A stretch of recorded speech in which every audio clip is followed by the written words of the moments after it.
Good evening, everybody across this wonderful country of Australia. For some reason, we're going to be talking about national pride today because it is the future generation of League of Legends players on display today. My name is Formal. Joining me is Weapon, the person who actually knows these players. And Weapon, how keen are we today?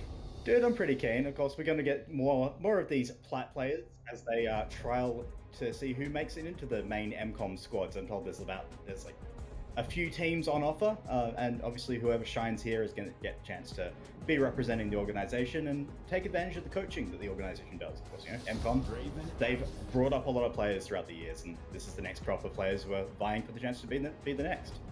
Yeah, and of course, on days like today, it's not really part of that formal competition. It's not really, show up today or forever lose your place. This is much more of a practice. It is a scrim. It is a show match for you all. But that doesn't mean we don't want to see some silly things. I mean, I was just listening to what you were talking about last Sunday, 80% crit Olaf. I don't know how I feel It about that. happened. It kind of terrifies me, and especially from a player named Among Us as well. I don't want to call it a sus build because apparently it worked. Yeah, I think I'm actually struggling to remember if it did win. I think if they did win, it wasn't off the back of the crit Olaf. I will say that much. But Oh, so it was we sus. have been in yeah, it was pretty sus. We have been informed that he has been just spamming it in solo queue, so evidently is just a fan of going for this buck wild build. But of course, we do have picks and bans, and as always at this level of play formal, it's all about the target bans. It is all about the target bans, and not to keep knocking on like the same pick. I noticed that Olaf wasn't taken away. Instead, Uh, on the cavalry side, it was the Draven Echo and the Cassidon. Yeah, for sure. And we are heading in now. We do have a new top laner on the side of the Cavalry, I think it is, on the blue side. After the set performance from the player they had in last time, Zark, wasn't the greatest, so has been replaced by Dot. Looking to see how he fares as the Silas is locked in. And this is going to be a wacky response. Something we see a lot, but Akshan can function in the top lane, can go into mid lane. I think more commonly is a bit more of a top laner these days. Okay, so kind of avoiding the counter pick to the Silas perhaps straight away. We can still kind of put it in the flex box, at least for Hmm. the time being, as we wait to see if more solo laners are going to be locked in. A little bit surprised to not see jungle priority at the start. Granted, I'm still living in, 2022, so we'll see where we go from there. Instead, it's going to be the actual bot laner Jinx getting locked in. Yeah, interesting. And obviously, this is the point, Maxwell. We would start to talk about things that we may see in this draft. But this is plat, so we can't really be 100% sure. Like, we're not seeing things like Cassidon. We're not seeing like Rise. What we are seeing is Silas, who is one of those Rod of Ages builders and has very much enjoyed the resurgence of that item. But definitely a bit of a different look compared to the other two. But looks like Varus is going to be lock in. We did see a little bit of this on the Sunday where it was still the on hit build, still just chunking through those tanks, has the Q for the execute damage and can kind of play behind a wall of tanks. And Silas can certainly fill that role. So I'm probably looking for more beefiness in this lineup. Maybe looking for something like an Ornn, something like a Cassante actually, who is still available. But what I'm worried though is if you're kind of committing to the on-hit Varus before your opponents have really locked in that big tank Ah, wall themselves, it gets me skeptical. That said, you want a big beefy frontliner. How about a Maokai jungle? Yeah, there it is. Nerfed on this patch, of course, but still very, very potent. Especially if you go the tanky route, but you can still go for that damage Demonic Sunder build that he loves to do so much these days. And we were talking about this before the show. Like those ganks, if he positions that ultimate correctly with the creeping vines rolling in on your lane, the gank is just unavoidable. You are dead. If you don't have flash, you're even more dead. But we are in bans, and I think we have bot lane parity, so it's looking like supports and one of the solo lanes still up for the ban table. Yeah, there's a lot of ways you can go. Obviously, that Ash support is something that they want to get rid of just because of the lockdown. When combined with the Maokai jungle, would be a bad time for an AD carry without any of those lunges. So the Jinx and the set could have been vulnerable to that Maokai gank. You're talking about they're going to try to kind of negate that. Meanwhile, wanting to avoid those threats to the back line, I'm seeing a Diana banned away from our team in blue, and they're really, it feels like, banning a way anything that could be a threat to a hard Varus carry. Yeah, I think that's targeting Blasm in the jungle role on the Mhm. red side. So did see last week did play the Diana. Wasn't the most effective. I think there was a bit of a fumble on the build more than anything, but did display a reasonable degree of prowess on the champion. So not too upset to see that pick. like this, if we're going to see the Evelyn locked in and the Diana is gone, wouldn't necessarily want to see something like a Diana with less CC. Oh, sorry, a Nidalee is the champion I was looking for. So I think the Evelyn makes sense pairing with that AD mid and top, making sure your damage profile is all mixed up. Does mean that you're a little bit more vulnerable to invade. So could go for something more aggressive on your side. Maybe look for the Nidalee yourself. Could go for something like a Graves, or even like we did see Warwick last week, or that Olaf that hasn't been banned and could potentially work here. I'm worried though right now, and the reason why I actually would kind of like the Olaf pickup coming from our team in red. Okay, Blitzcrank gets locked in. I'll hold my thought. We'll go back to the Blitzcrank real quick, I promise. Ooh, exciting Blitzcrank, but I'm just worried from the Jade Dragons, they don't have a mobility yet, realistically. Like, yes, okay, you have an auction, but they don't have any way to dive to that back line. I'm not a big fan of the Blitzcrank pick. I've got to be honest. I don't think it kind of goes with that front to back comp, which actually can be super effective based on what we're seeing from the Jade Dragons. But the Darius is more in line with what I'm thinking, and it is that front to back sort of Varus is going to be the key focal point. Yeah, for sure. And I really like the Darius here because, as you said, there's not a lot of engage here. So you're fighting at these close, short ranges where you're really looking for those inches, and Darius can hook you in if you are one of those squishy targets like the Jinx or the Akshan, and can just melt you and then lock you down alongside the Maokai and the Blitzcrank. And this is actually a decent pick. I think if you are going to be playing more defensively, if you are going to be playing in those scraps, love this Braum pickup. I like it, but I almost worry it's too little too late, though, from the Jade Dragons, because I don't see, and I know this is a cliche, but especially in a plat level, I think good hard engage is something that you should be vying for.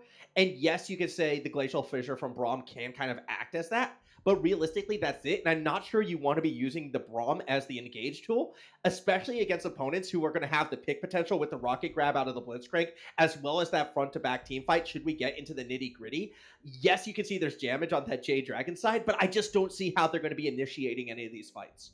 Yeah, absolutely. I fully agree. I think that's where your protocols start to come in, and that's where maybe the coaching has to start showing itself from the MCOM organization in general. We know that these players have had some time with the coaches behind the scenes. When I'm looking at that red side squad, all I'm seeing is that you need to be able to control the map. That has to come from priority from the Jinx, and that means that the first 6 to 10 minutes very crucial for you getting towards the bot side with your Akshan, with your Evelyn, and getting Jinx rolling so she can dictate priority across the rest of the map. But you know what's really good at kind of stifling priority against the Jinx? An engaged support like Blitzcrank, a early gank out of a Maokai. It feels like, the Cavalry side is already designed to kind of put that pressure on the Jinx. And it's a difficult ask right now. Like what we're getting at, and I think we're in agreement. Yes, there's a win condition from our red side, but it's going to be a difficult ask, and it's kind of going to have to come from individual mechanics and finding some opportune situations where they can maybe almost flip it on their opponents. And that's where Evelyn's invisibility might come into play. I mean, the element of surprise could be the best hope for the Jade Dragons. Yeah, absolutely. And I think a lot is stacked up against the Jade Dragons as well here because the Cavalry looked fantastic on Sunday. I think the standout player on that squad was by far Mickey. Once again on that Varus, so very clearly getting a comfort pick. And you talk about how there's a lot of things gunning for this Jinx. Mickey was put in that role last week. And yes, this time he has the more serviceable front line, but he performed admirably, basically just being untouchable in team fights, kiting in and out, really good movement from the player. Definitely one of the best ADCs we saw on the Sunday. So I have a lot of faith in that player. And I think Worgen really has to step up here and really show what he's worth and show that he can match his opposite number. It just feels like so much is kind of being stacked against the Jade Dragon side right now. The Cavalry are looking pretty good as we're about 3 minutes away from going into this game. We're going to be throwing it to the break, I would say, about now while we get ourselves ready for the first game again, because I don't think we explained it. We are going to be playing 3 games today. Not a best of 3, not a first of 2 or anything like that. Just 3 flat games. It's sort of a show match. We're having a good time. We're going to be trialing new things, I'm sure. So do stay with us. Summoner's Rift in about 2 minutes' time.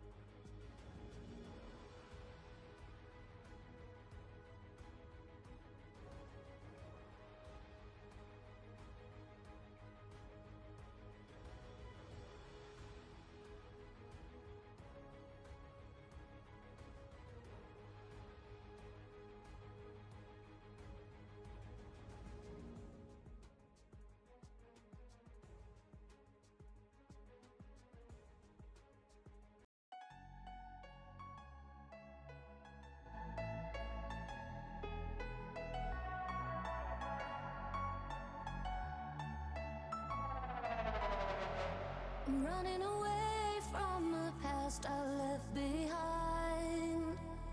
I'm looking for answers, but I'm blinded by the light.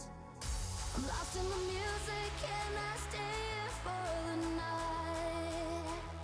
I promise I'll be gone in the morning, out of sight and out of mind.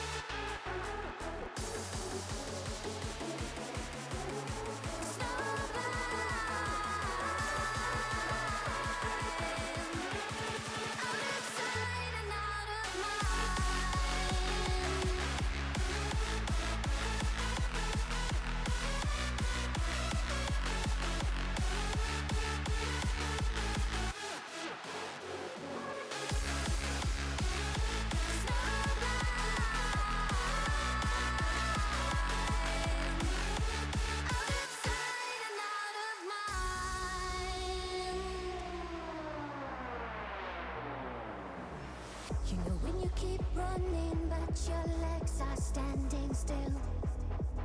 It's like you're stuck in a nightmare, but you keep doing it for the thrill. Well, this is reality, you only live it once, so wake up from your dream. But just for tonight, let the lines get blurred, let your thoughts be free, let your thoughts be free.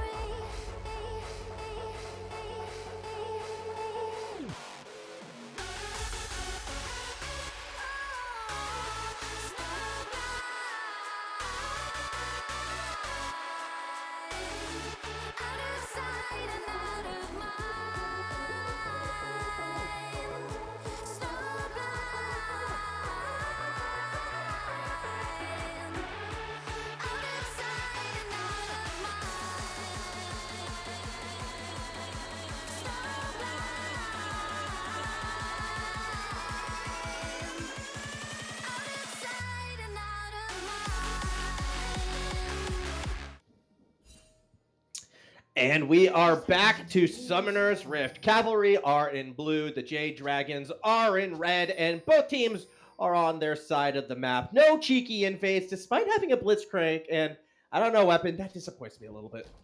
Yeah, a little bit disappointing. You always want to see those cheeky rocket grabs sneaking in there and seeing what you can get. No ignites to speak of. Actually, no. Before I was going to say, we have an ignite because Amogus fan is once again cooking. He has the ignite in the top lane. He also has lethal tempo. So what I'm getting from this player, again, reminding everyone that this is the guy who played the Crit Olaf, is that he just doesn't play champs in a normal way. He cannot be normal, and he cannot be stopped. And I, for one, despite the fact that his team is definitely has it stacked against him, I'm here for it. I'm a little bit confused though right now because when we look at this Jade Dragon side, it still feels like so much of their win condition is going to be based on Worgen IRL. It's going to be based on getting that Jinx ahead in lane and controlling the bot side of the map. Yet neither Kasumi nor Among Us fan are running teleport right now. I feel like that's something that could come back to hurt them. Yeah, definitely. But there is one teleport available on the. Is it the Cavalry for blue side? Yeah, Cavalry are blue. Thank you. Yeah, so one teleport available on Cavalry side, which is going to be the hands of Aerodynamics. So come that 13-minute mark, is it 14 minutes actually? He is going to have that available. That's a really good trade. Soitraline ignited. That's also a flash and burned, it looked like, from Soitraline as well. So ignite for flash. That's a win already, you would have to feel, for the Cavalry side. And not the good start if you want to see Worgen get popping off. Yeah, definitely not. That's your shield there. Soitraline needs to be able to walk up and create threats so Worgen can hit these minions. And now you're just burning your flashes, and this lane is just going from bad to worse. Oh, 2 flashes burnt in a lane against a Blitzcrank, which has already been proven super effective. That said, Blasm is roaming down, and this could be the turnaround that they need to see. It will be a flash for flash. Charm does make contact on the Mickey, and Blasm is trying to get the damage. The exhaust gets him slow, and that's going to be first blood. 1 for 1, not quite. That second tower shot wound up going into Soitraline instead. Although a little bit of revenge in the mid lane, perhaps, and that is Kasumi stuck in a bad place, does not have flash, and that means they will go down. It's a kill for kill. Dollop got revenge. Yeah, really nice counter kill in the mid lane. But I think good signs actually here for the red team, because we talk about their win con. It is in that Jinx, and where it was starting to look a little bit dicey. Blasm swoops in on the Evelyn, level 3 gank you don't expect from this farming jungler, and he makes it work. So it was dicey, but I think the Jinx can actually start to breathe, but Ghost is popped. Yeah, Ghost has popped, and Among Us Man's gonna go down. Doc just has the damage to secure the kill on the top side. And before we break down that 1v1, I want to go back to the bot lane, because I feel that's where majority of these win cons are going to be. And I'm looking at Worgen after that. Yes, they got that first blood. That's a fair bit of damage coming through. But I'm still going to be worried for the next couple minutes, because it's still a flashless bot lane against a Blitzcrank. Yeah, and there's so many more pieces that need to be put together for you to get that Jinx win con online. You need to be able to knock down that bot lane tower, which probably necessitates you at some point taking a Rift Herald in what looks to be a losing top and mid lane matchup. So there's definitely a lot more things that they have to salvage here, but there is at least that one glimmer of hope that yes, you have not completely blown up the top lane, but there's another gank in mid. Yeah, and Alexon already using that hook grab, and Kasumi will get run down a second time. That said, Blasm waiting, and Kasumi, knowing that the jungle help was there, will be able to recall. Mid lane's just in a rough spot, but so is Mickey as an end result. Yeah, Mickey's just going to hang out under his tower. No real threat here, no real engage here to stop him from farming under the tower. Yeah, words. So he does just get to do this, but... Oh no! In range. That's not the bush you want to face check Worgen, although it looks like they'll be okay. There's the twisted advance. The knockback on Soitrale instead of Worgen. Well, it's not the target you want, but sometimes it's the target you're going to have to get. Do they have the damage? Absolutely. Mickey V picks up the kill. It's just so easy for Mickey. He just stands there, charges the arrow, waits for the shield to drop, has the 3 stacks on for the execute damage, didn't see if he used the W, probably didn't even need it, and just picks up the kill. And this guy continues to be the star player of the team, enabled by the roster around him. And I think what he's done so impressively here is what we just saw, which is he was able to recognize that he was able to stay under the tower and just farm it up, stay back, and not be under threat. And that's unlocked Golden Features, who we haven't really spoken about. On Sunday, this guy was a superstar on this very pick, just going around, finding these angles to interact with the top and mid lane, and make sure his team was just snowballing out of control. And we've already seen some of that roaming already, when Golden Features went to the mid lane before. I'm not sure I agree with that, just because of the sheer amount of priority we've been seeing on the bot lane already, and especially considering that Aerodynamic has already gotten that lead in the mid lane. But they were able to come back to the bot lane in the end. No harm, no foul. The kill was returned back to Mickey. And now, when we look at this blue side, they want to be fighting front to back. They want to keep that bot lane down. It feels like everything's going their way, as in the mid lane, it looked like there's going to be a gank. Now it actually might be a counter gank. Blazem is there. Aerodynamic is going to make their way into the lane, but Dolph already taken so low. Might not matter, because Blasm is losing this trade. That is 1 kill secured, and we could be seeing another 2. Dolph will go down, but so too will Kasumi. You would have to assume the stun buys time, and Aerodynamic cannot secure it. Now they have to escape from a Braum, and well, actually, that's just going to be flipped right back on Troline's head, who will burn the flash to escape. Well, all said and done, you do get the kill on Dolph, so at least you get that. But it was looking like it was going to get dicey. Golden Features is looking for more in the mid lane. Yeah, this actually could be interesting. You have Blasm going straight back into the mid lane too, though. Full health, ready to go. You don't pull the trigger here. You don't. And I was going to say that Blasm has been way too eager on these ganks you have to feel. It's an Evelyn. You know how this champion works. You're meant to just sit back and farm, and that goes down in top. Yeah, this actually could be a little bit dangerous, especially with the showstopper available. There it is, used to go underneath the tower. Doc with the flash, nice will be fine, and Among Us goes down to that last tower shot. Yeah, desperation there by a Mogus fan. Tries to make it work. Is going to be stacking up to what looks to be a damage-focused build, no one's surprised, but tries to make it happen there under the tower. Under the enemy tower, no less. The guy is audacious in terms of gameplay and builds. We love to see it.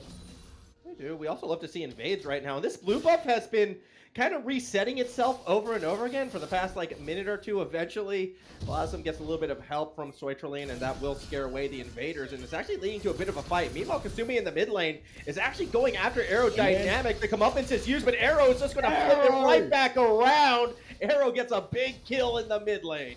That was so sick. I mean, he lined it up for him. He was able to just watch him fly towards him, line up the E, but the fact that he was able to hit it, knew he had the damage to heal off the W off the Kingslayer, really sick stuff. But priority in the bot lane has been found. And we were talking about how important this is going to be. This bot lane is actually the one standout point, but it may be interrupted here by Features. Yeah, let's see what Features and Mickey are going to be able to do. We have a teleport going into the bot lane, so eventually Arrow will show up, and Blazem's already so low. Desperately tries to get the dragon. The smite was too early, and it gets secured by Worgen. Meanwhile, Golden Features just taking the damage, flashes back in to allow Aerodynamic to help pick up the kills, and it goes from bad for worse to even a kill in the top lane, maybe. This is not what you want to see if you're a Jade Dragons fan. Doc going for the one-on-one, and one more auto should do it. Among Us fan has nowhere to go but the tower and does a little shimmy and falls.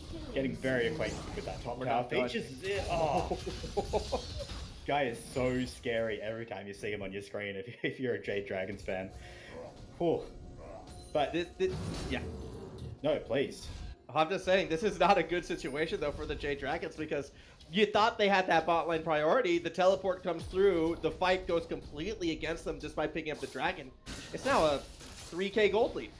Yeah, that's exactly right. I wanted to highlight that teleport for an Aerodynamic, which really was the difference maker. There probably was a world where Worgen was able to kite it out and was able to just play the range of the fight, but with Aerodynamic coming in off the teleport, he was able to just change the tune of the fight and just blitz through by getting on top of Worgen and really making sure that they weren't able to stand and bang. So really nicely played. And I think what we're seeing in general from the blue side is just so much cohesion. It's really just a continuation of what they showed on Sunday.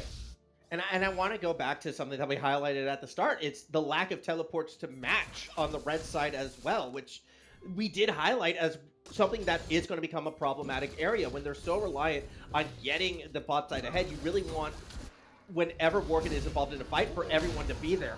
That just was not the case, and now we're fighting again, but the goal differential should be good, yet with the chains missing, it doesn't matter. Here comes the Twisted Advance, a shutdown actually on Aerodynamics. The Super Mega Death Rocket doesn't hit the target it initially wanted, but it will lead to Blazem being focused, and Dolph will pick up one, not quite able to get the second. In fact, it's going the other way. Kasumi is able to find it and make an escape, so sloppy fight right there, a 2 for 2. Rocket grab down below, just no rest for the Wicked, I suppose. The Chompers won't hit anyone, but the Glacial Fissure will. Mickey taken so low, 2 more autos will get the stun. Big arrow, though, actually makes Soiler Lane hesitate a bit, and that should be enough for the fight to be disengaged from. That was critical arrow there, because I think if Worgen got that kill, if Soiler Lane didn't think twice about it, that would have been like a double kill for the Jinx, but they're back in. Yeah, they're back in because they want to pick up that kill on Soiler, which they are able to find. Worgen still standing their ground, and that is a telltale sign that Blazem is on their way. Mickey V and Golden Features back off. Yeah, really not going to win the Oscar for that bit of acting. Probably could have backed off a little bit and maybe baited in, but Worgen, I mean, I just really want to highlight the fact that Mickey is continuing to impress. I think just knowing Mickey's about to die. Man, Mickey's in a lot of trouble. No! Steps into it and falls. Hey, shutdown goes over the Avalanche. Probably where you want it on this farming jungler. Mogus fan. Fine again. That was a very early showstopper. Meanwhile, down bot as well. That's a Twisted Advance right onto Worgen, and goodbye, Jinx. So, not exactly what you want to see. Doc just absolutely obliterates Among Us, man. And now Blazem, nowhere to go but underneath tower, I suppose. Give the kill over to Golden Features. 14-5 right now. Still only about a 3k gold difference, though. Yeah, these games are bloody. They tend to just have a bunch of random shutdowns that happen, so sometimes the gold leads can be deceptive. But what you need to look at is the individual gold totals and the items. Specifically, bot lane, Mickey has a Bloodthirster. So we talked about this game being very much decided by the AD carries and who takes over that bot lane. Bloodthirster to no Mythic, you can't make it more clear than that. Yeah, it's not the start, realistically, that you wanted to see, unfortunately, for the Jade Dragons. We knew it was going to be tough, and now it's getting tougher. Deep invade, 3 members in underneath the Cavalry, really trying to force something here. Super Mega Death Rocket misses. The fight is more happening in the Wolfpack. Nature's Grasp is going to go straight through all 4 members, and Aerodynamic has already found the kill on the Blazem. That said, it should be able to turn around. No. Aerodynamic escapes through the blue buff, and Dolph is kind of left to fend for himself. That's A-okay, because Mickey V is now looking to re-engage, but with Soiler there to provide that that big old shield, and an angry Boo Buff there to try and run Aerodynamic down. This could go badly, or will it? They re-engage, they get the health, and they force the flash out of Kasumi. Chompers will hold Mickey B in behind enemy lines, but the health bars are so low, it does not matter. The 2v4 goes to the 2, and this blue team is running away with the game. Aerodynamic is a monster. I was watching him, waiting for that W cooldown to go back up, just waiting for him to pull that trigger. He finds it at just the right moment as Mickey comes in, displaying once again the Varus mechanics, finding the kills with the combination of auto attacks and the E, and then just the snipes to finish it off. This mid bot duo is looking real fierce. Yeah, I mean, you're impressed with Mickey B. I'm impressed with the aerodynamics and just the knowledge of the Silas and knowing when to go in, when to pull back, and just limit testing to the extreme. And now 2v1, but it is a Darius weapon. They can sometimes surprise you in these situations. Not as much life steal as I'd like to see, and with a lot of abilities missing, Doc is in trouble, will go down. Critical miss of the hook might have been competitive if he landed that, but unfortunately did not find the E and was run down by Blazon, who is starting to stack up a few kills for himself. There is a world where this Evelyn does get to the point where he can be a bit more aggressive, a bit more lethal, but Kasumi is dead. Yeah, Kasumi is dead. Golden features. Yeah, trying to secure the kill. All right, we can't fault them for that, but when it's all said and done, I do appreciate your optimism right now, Weapon. We could see Blossom come back. We could see the comeback happen from this red side, but we won't. No, I don't believe we will. Not with the level that we're getting from Aerodynamic and Mickey B right now. We need to see Blazem be able to find ways to kind of flank that back line, and that rocket grab is exactly why I don't think it's happening. Don't let this guy get Blitzcrank. Like, we're going to see 2 more games. Guaranteed. And if Features gets Blitzcrank, then we've got a problem. Because he shouldn't be allowed to play it. I think by the same token, I think you get rid of Nautilus, you get rid of Thresh. You just don't let him. You don't give him a champion that can CC you at range. Also, why was Soitraline going through the river there? That was such a risky play. Anyways, here comes the root straight down the middle. Nature's Grasp is going to get 3, and the blue side is going to pick up 1 straight away. Kasumi also in a lot of trouble. Really nowhere to go. Will get run down by the meatball that is the Cavalry, kind of living to their name as they come galloping through and back under the tower. The charm's not going to do much, or is it? Aerodynamic, 1 last tower shot will go down, but it might come at the cost of Blazem's life. Flashing after Dollop, Golden Features tries to make the save. We're going to ignore the Super Mega Death Rocket at the bottom of the screen. It was never hitting anything as everyone backs off on a sliver of health. Everyone's on a sliver of health, but it definitely feels like the blue side are just kind of styling on their opponents at this point. I think he's going to find Features and stylishly executes him. That's BM. I'm saying that recall was BM. That was deserved to go down for that, but it did buy time for Doc, and you've got a little bit of help from Mickey B down below. Not even really needed. Doc has the damage. Doc, by the way, as all this was happening, was just kind of running it up that top lane right there, and that's something that I'm really liking for this blue side right now. They are still playing the map so aggressively. Yeah, they're definitely one of the most impressive squads we have in this lineup of trial teams, where they seem pretty cohesive. They know where to position their players to get the maximum effect, and they just seem to have really good mechanical bases for the plays they make. So really impressed by what the blue side's showing us here. And also, Max, I just want to say, every single time a Mogus fan has been on my screen, I could not tell you who that champion is. That's fair. It's been rough, and oh, by the way, that's gonna be another kill right there. Here comes the Mogus, man. Well, he's gonna be leaving for something. Has help from Blazem. Last time we saw this one go their way, and this time it'll happen as well. So, despite chaos everywhere else on the map, at least the 2v1 top lane plays are going in the way of the Jade Dragons. Yeah, again, it's just Evelyn picking up a couple of kills, so there is that one glimmer of hope that maybe Evelyn gets to a point where she could just blow someone up. There's certainly a couple of decent targets on the enemy side. Remember, this is a Maokai who doesn't necessarily build full tank, so he is quite vulnerable to potentially getting one shot. And God, everything clenched there for me and Blazem. The one thing I'm worried about, though, and is the goal differential that's coming into play more and more. And while, yes, Blazem could be that comeback factor in this one, they're still sitting about, a K.5 down from any of the carry threats that we're seeing on the Cavalry side. Blazem is going to have to do a lot of work and have to find those flanks and have to find those entryways to get to Mickey B. But then I don't see how Blazem's going to be able to handle Aerodynamic. It's just like 2 huge threats, and now Oh, seeing a set get run down is almost a little bit depressing. Flashing forward, Wow. they really wanted it. Meanwhile, down below, Nature's Grasp is going to find two. Blazem's going to try for that re-engage, but that's not Blazem getting to the back line. That's not Blazem getting the kills, and that's not the fight going the way of the Jade Dragons. Yeah, Feature's giving Blazem a haircut with that one as well. Constant threat of that hook, but yeah, that's rough up towards the top side. This Mickey on this Varus is so strong that there's just no tank on the enemy team. And speaking of enemy teams and dying. Yeah, well, I mean, they went for the wrong target right there. They went for Kasumi, and that was that burst damage you were talking about. Blazem on Dollop goes Blazem's way. Yeah, definitely. So this Maokai is still a valid target for the Evelyn, and there's quite a few. Even as we've seen a couple of times, this Darius, he's not building tank items. He has no magic to speak of. So if Evelyn can be ferried onto the faces of the enemy champs, then she certainly can do the damage and get the execute and get out of dodge. And we saw it just there. This is one of She those didn't games, get it, though. Yeah, no, she went to dodge and went down. Yeah. Got run over by the dodge, Yeah. as it turns out. The wrench hit her in the face. Yeah, unfortunate. This is normally when I'd be saying, all right, let's see who's getting set up for Baron. Let's see who's playing that. Well, Baron hasn't spawned yet, weapon. Like, this game is going at such a fast pace, which I'm not typically used to when it comes to flat games. So, again, more credit to the Cavalry side. They really are just steamrolling through this game. They're going to pick up their second dragon right now. Baron spawning in 15 seconds. We could be seeing a sub-25, sub-30-minute game if they continue at this rate. Definitely the way you want to start the scrim block off, but yeah, it definitely does feel like the Cavalry are just cut above all the other teams in this sort of, I guess, league is what we call it, scrim block trials. Yep.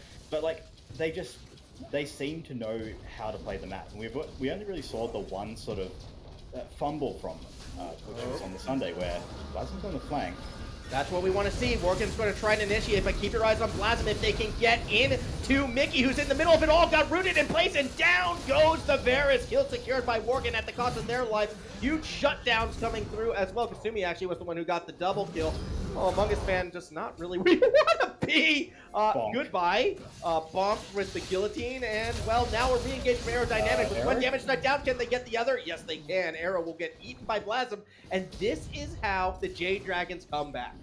This is how it happens. Just as I was giving them praise for looking cohesive and knowing when to pick their spots, they find kind of the worst one possible. They return with a kill on the top side on the Darius, who is getting chunky, but everyone else just goes down, and it's all at the hands of just pure DPS with no real front line to sustain them. Yes, Blitzcrank, good, lands a hook, you get a kill, but he's not really there to tank anything up, right? He can't occupy space in the front line and give your team anything to work with if you get caught out like that. Yeah, and it's a little bit frustrating. I'm going to be honest, because when you look at the team composition that the Cavalry put together, had they gone tank, they would have been fine in that fight. Mickey positioned himself so well in between the two beefy bodies, but the beefy bodies had to run away because they were just getting burst down by the really smart engage that we saw coming from the Jade Dragons. And when you don't have that front line to protect Mickey, then what is the point of this team comp being built the way it is? Yeah, for sure. It's like we kind of called out in Champ Select. Like, this probably should be a tank Maokai, and he is building up towards those resistance now. Probably going to be the Radiant Virtue, I think, is the item of choice these days. How's your season? What season are we up to? Oh my god, it's been too many. Season 2023. Season 2023, yeah. You up to speed on the Radiant Virtue? To an extent, but it's good to explain it. Good. Oh. Good. Well, we'll wait till after the rocket grab, because we got a fight happening right now. Glacial Fissure goes through 3, and you can see Worgen on the tail end trying to get that damage, but it's a big flank from Among Us fan that's actually splitting up the Cavalry briefly, but Blazem has fallen. Worgen will go next, and with the damage dealers gone, Kasumi and Soitrelane will try to escape. Only one will get out alive. That is 4 for none, and now this is when the base gets broken open. Just an awkward fight there for the red side. You had Worgen up on the top side behind the wall while the rest of the squad was on the other side of a wall from unable to provide heal. Teleport comes in from Aerodynamic, who just mauls the Jinx at the start of the fight, and then there's just no damage to follow it up. Kasumi is just left there all alone. The Evelyn's good for like a single one-shot, if that, but she gets caught out at the start of the fight, and it's just all over. They're going to run this down, and they're going to take this game on to the scrim block. Well, maybe not yet unless another fight gets forced. They will get 2 inhibitors. Only really no ultimates available just yet, so this could be another fight. Blazem's damaged again. Something that has to be respected as aerodynamic will fall, and that's a member down. 40 seconds with Baron up for grabs. Baron is up, and they will have to reset here. But Golden Features on half health. Hook's gonna Oh land. no. Soitra Lane will go down, and now it's a 1-for-1, but Blazem is going to look at a flank and absolutely eats the Blitzcrank. But that's not the target you want. It's Mickey V who has been found. A double kill before falling for Kasumi, and that's the big turnaround. That's 4 dead on the blue side. That should be a Baron. Yeah, that's a single play. The game's turned on its head purely because Akshan exists in this game, gets the full revive, gets his team up. They're now able to start the Baron up, and they might have just reversed their fortunes here for me. Yeah, they may have. I mean, you can see Doc lingering around thinking maybe I could do something, but at the end of the day, it's too risky. Give up the Baron. This is damage mitigation with 2 inhibitors down, but Dragon Soul's not going to be available for a good long while. All you have to do is kind of hold the fort, park the bus, play that defense, and maybe there's a way back in this game. Yeah, this is ridiculous.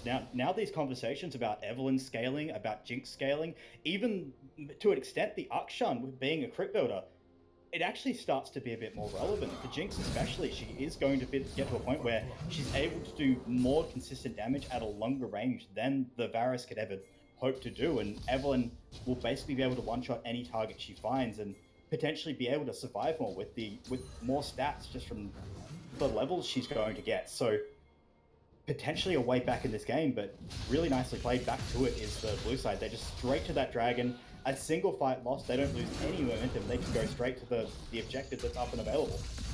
Yeah, they're going to be able to pick this one up uncontested. It really doesn't look like the Jade Dragons wanted anything to do with another fight, at least not straight away, because perhaps of the risk that could come from it. And meanwhile, though, that's going to be a big speed boost, and a flash has to be burned straight away. Kasumi lucky to get out. That said, Nature's Grasp was dropped, does hit one, but that's not really going to warrant the fight just yet. Instead, the fight's going to be happening in the Jade Dragon space. They're just going to push mid, so they all went top to push a wave there for no reason. Now they have to reset. Yes, they have Baron, so this may not spell the end of the game, but Max, they might fight. I mean, they might try to force the fight here just because of the fact that they still have that massive gold lead, even with the Baron against them. All you need is one pick from Golden Features, so eyes on the Blitzcrank, eyes on Blazem as well, as that Evelyn is going to have to try to find the flank to get onto Mickey V. These are going to be the 2 big things in the fight. Another rocket grab does miss. So close there, but yeah, what I was trying to set up is just that it was just sloppy macro there, but now the collapse is coming in on the base, and Dollop doesn't have the ultimate available, which is going to be the one saving grace, but Hook's going to land anyway. Oh, it's on Among Us fan, though. That's not necessarily who you want, but it's still going to be picked up. The less Soitra Lane falls as well. And there is the front line gone for the Jade Dragons, and now all you need to do is wait for the minions and march into the base. There's just no front line. It doesn't matter. Hook lands again. Kasumi goes down, and next will be Blazem, and when Blazem falls, so do the hopes and dreams of the Jade Dragons. Game number 1 is going to be going to our blue side as soon as they, take care of business, knock down a couple bricks, but it got sketchy weapon. In the end, though, just too strong of a team fight. Just too strong of a team in general. Really well drilled, it feels like. Another Hook lands. Features just rubbing salt in the wound. Yeah, well, Soitra Lane's going to try and come back, but again, with Nature's Grasp, cannot do much. The inhibitor will go down, and game 1 will go to the Cavalry. They do so just over 26 minutes, but they do so looking quite comfortable when it's all said and done. Great performance from Aerodynamic, Mickey V, and Golden Features. Yeah, everyone doing really well in that game. Even Doc holding his own. Had a bit of a rough early going and died to a couple of ganks, but ultimately it was able to scale into a monster, and with that Stride Breaker was just able to run down anyone who was coming at him. And there was moments, there was glimmers of hope for the red side, but I think ultimately they kind of have to go back to the drawing board. And this is a game where you would actually want to review it if you were coaching this team and show them where to deploy, because I feel like that was the biggest mistake that cost them this game after that Baron take. Yeah, but even on the other side as well, I still think the itemization was a little bit bizarre how damage focused it was on the Cavalry side. Like, if they didn't really play to what their team comp's strengths were going to be in that matchup, they could have had an even easier job, believe it or not, I feel like, if they committed to a bit more tankiness. But that's neither here nor there. That's what review is for. That's what these games are for. And speaking of games, we still have 2 more. So we're going to be throwing it to a break. But when we come back, game number 2 in this 3-block series.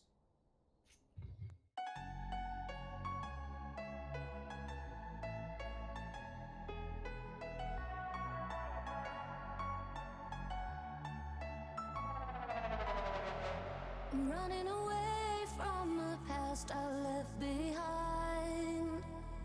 I'm looking for answers, but I'm blinded by the light. I'm lost in the music and I stay here for the night. I promise I'll be gone in the morning, out of sight and out of mind.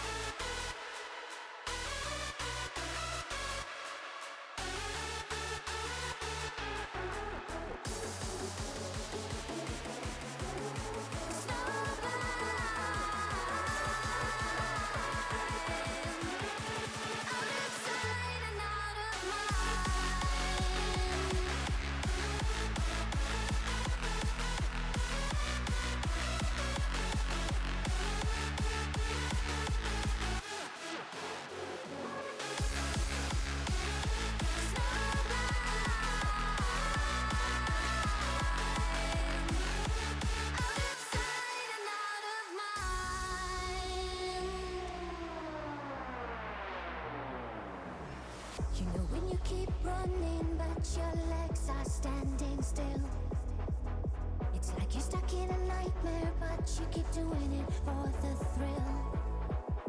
Well, this is reality, you only live it once, so wake up from your dream. But just for tonight, let the lines get blurred, let your thoughts be free, let your thoughts be free.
Yeah, you told me I would have to wait.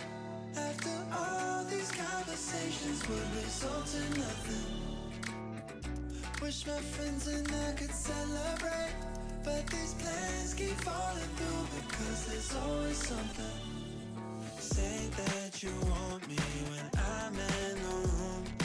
Then when I ask you, tell me it's too soon. Guess all your words were too good to be true. I'm done waiting, sick of saving all my hope tonight. Cause your empty promises don't satisfy. No more compromise, cause I don't need you to act like we're alright.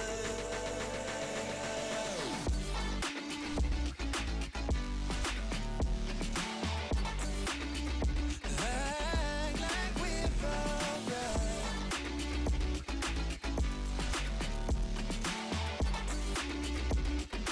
Act like we're alright. Call your number, never pick it up. Even though last week you said we spend the day together.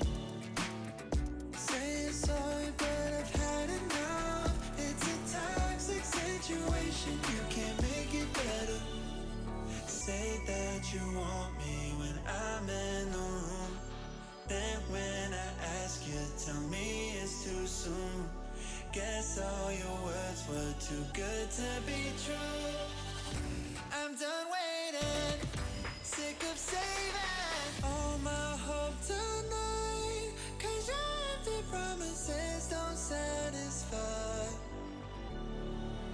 No more compromise, 'cause I don't need you to act like we're alright.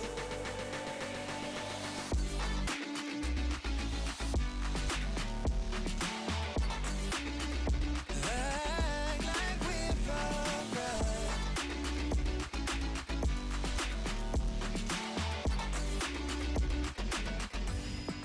Too many chances of redemption. Think it's about time I learned my lesson.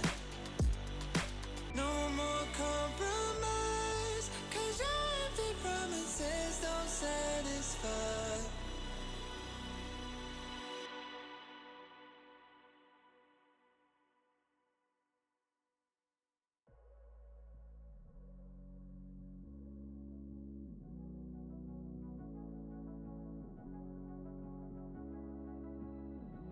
Yeah, I'm lost and numb, cold to the touch.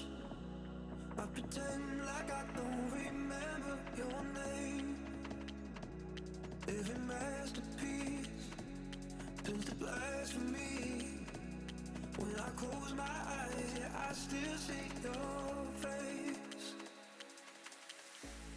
We were the thunder and the lightning, burning fire that started from the spark. I would spare you just to watch you twirl. It was us against the world. You were the rain falling on my skin. Yeah, I was dying when you pulled me in. I was your rebel and you were my girl. It was us against the world.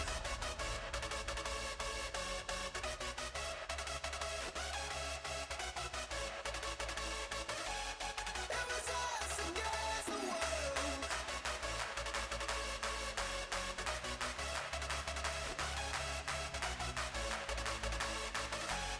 It was us against the world. I was your rebel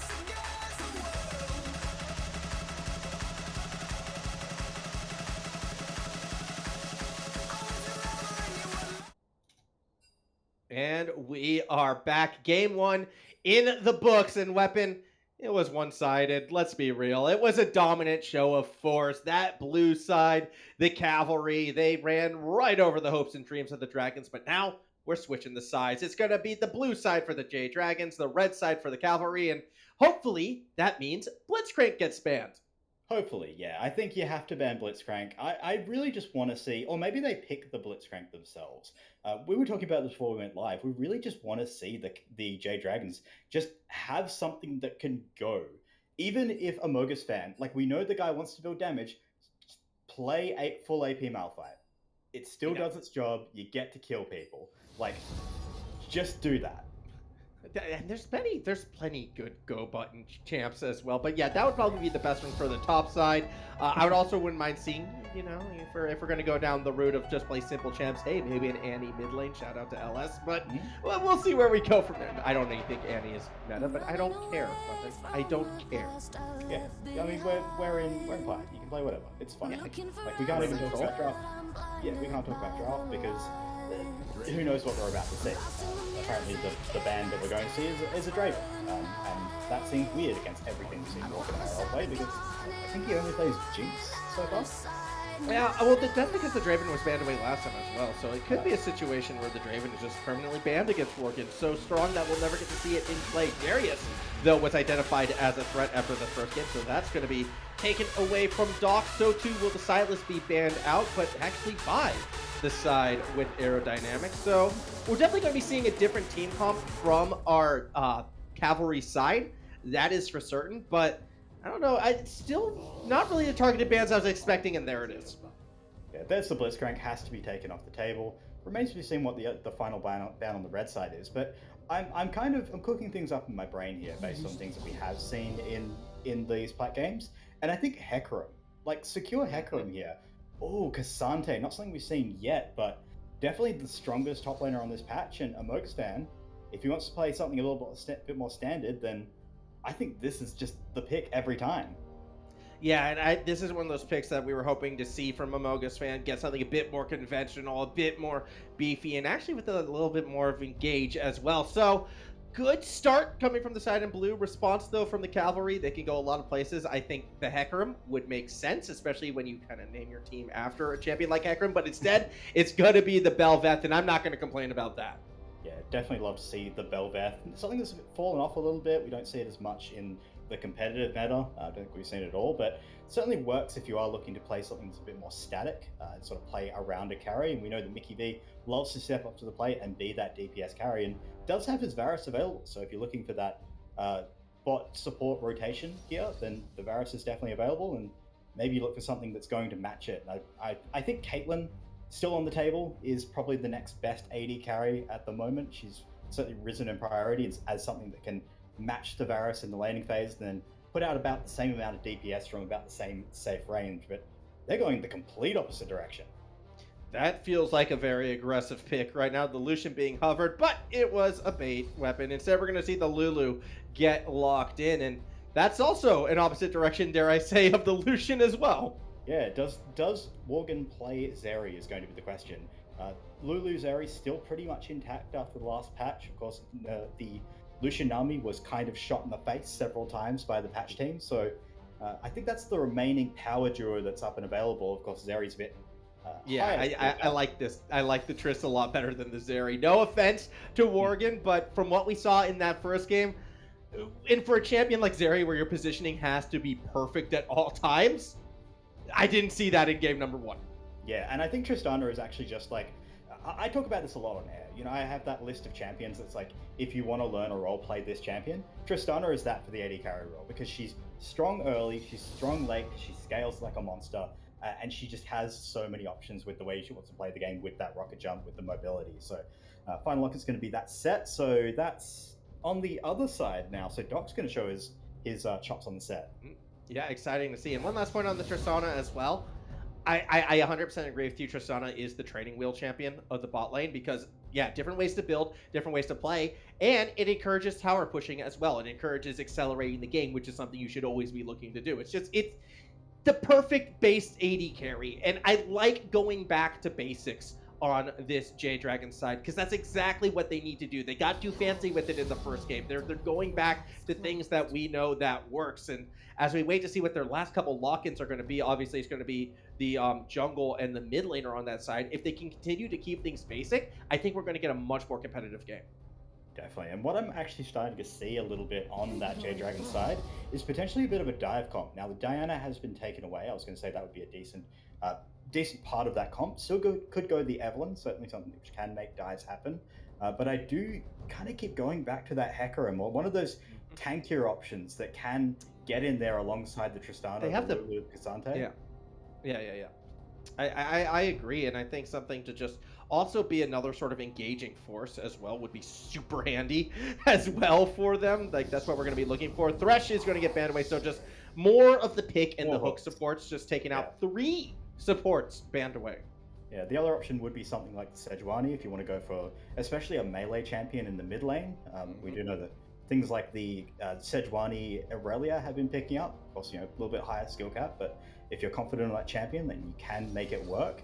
But hey, look, Golden Features, he finds another hook champion. I almost want to see the Galio mid actually coming from the... Yeah. I know it's not been meta for a while, but again, we're playing flat. Meta's not as important, and having that ease of access of engage, crowd control, another melee champion to act in the front line, I think a Galio would suit really well, actually, with what the Cavalry are putting together, or sorry, what the Jade Dragons are putting together. J4, though, could be the lock-in, and do we get the ball delivery system? Yeah, there it is. So J4, another champion which can facilitate those dives, whether you're diving a tower or just diving backline in a fight. I really like what I'm starting to see put together here by the Jade Dragons. Much more cohesive draft this time, and really exploiting that immobile Varus that Mickey has been so effective on. Vladimir, another piece that could potentially play into that, where you just run in, dump the ult, you pull out, and you've done your job. Yeah, that is a much better looking team comp. I have to admit, I'm a little nervous on the Vladimir because I question how much you're going to be getting out of the Hemoplague with only a Tristana realistically dumping out that damage to kind of follow up on it. But It is a team fight comp. It is, front to back, a lot of area of effect damage. It is a lot more effective than what we saw in the last game. Meanwhile, the high skill comp, that's going to be on the other side. That's going to be run by the Cavalry this time around as Akali gets locked in for the mid lane. Arrow has looked pretty sick on these melee mid lane champions, these AP threats, and I love seeing the Akali in his hands after what he showed on the Silas. And I also want to call out, I'd like to see if he's done his homework, because there is a build that's floating around for Akali's, which is the Morellonomicon rush into champions like the Silas who like to heal. So Vladimir, another champion who can be really cut down by that newly buffed Morellonomicon, now has Magic Pen in the build, and it shreds if you get it first item against these heal-based champions.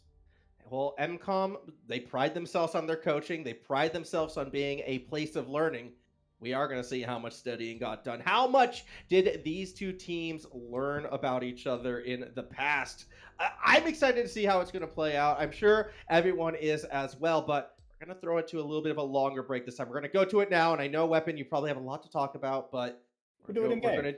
We'll do it in game. We're going to have a longer delay. So we'll be back in about 3.5, 4 minutes. And when we are, we'll be on Summoner's Rift.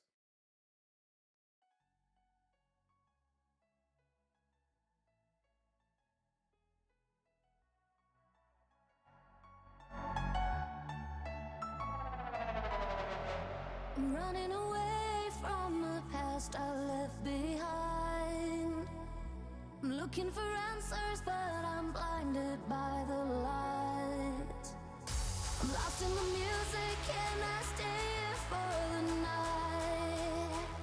I promise I'll be gone in the morning, out of sight and out of mind.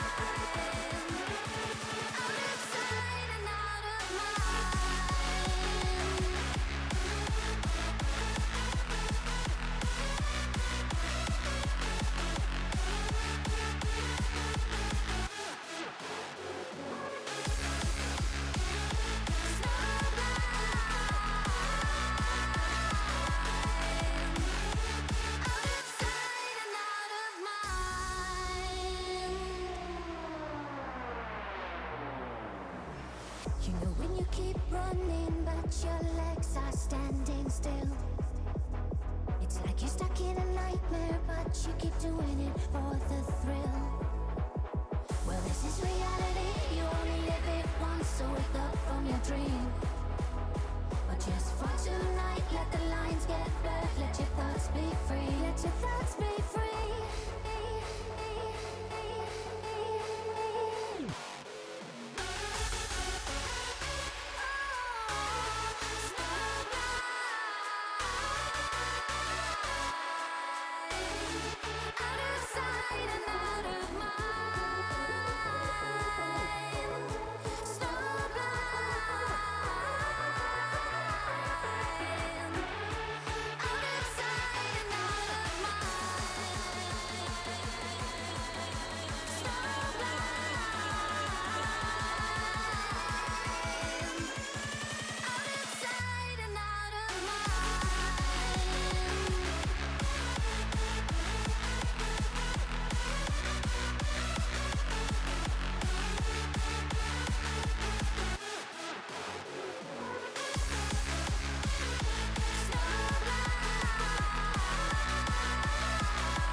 Yeah, you told me I would have to wait.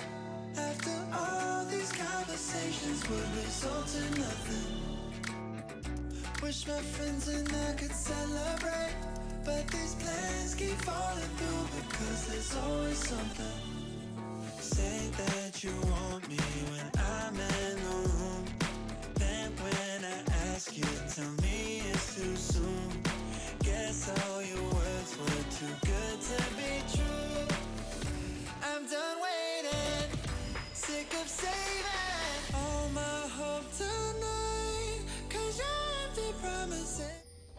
Welcome back to Summoner's Rift, everybody. Game 2 in our block of 3. It is the Jade Dragons in blue, Cavalry are in red, and also up 1 game right now, but they're not together as one. They have formed the line of scrimmage. Meanwhile, we do see the blue side all clumped together. And speaking of this blue side right now, they've got the team comp here weapon. They've got, everyone who can work together. But my question is, do they have enough damage when we get into that late game?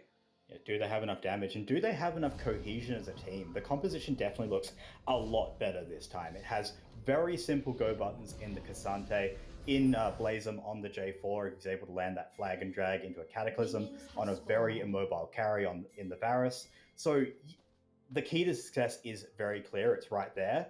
But I want to see how this team gels together, because they certainly had some rough moments in the last game, and certainly had some on display on Sunday as well. So no doubt they've had some words from the coaches and whatnot, so some words amongst themselves, and I'll have to see how they come out in this game, as Features is standing on a ward.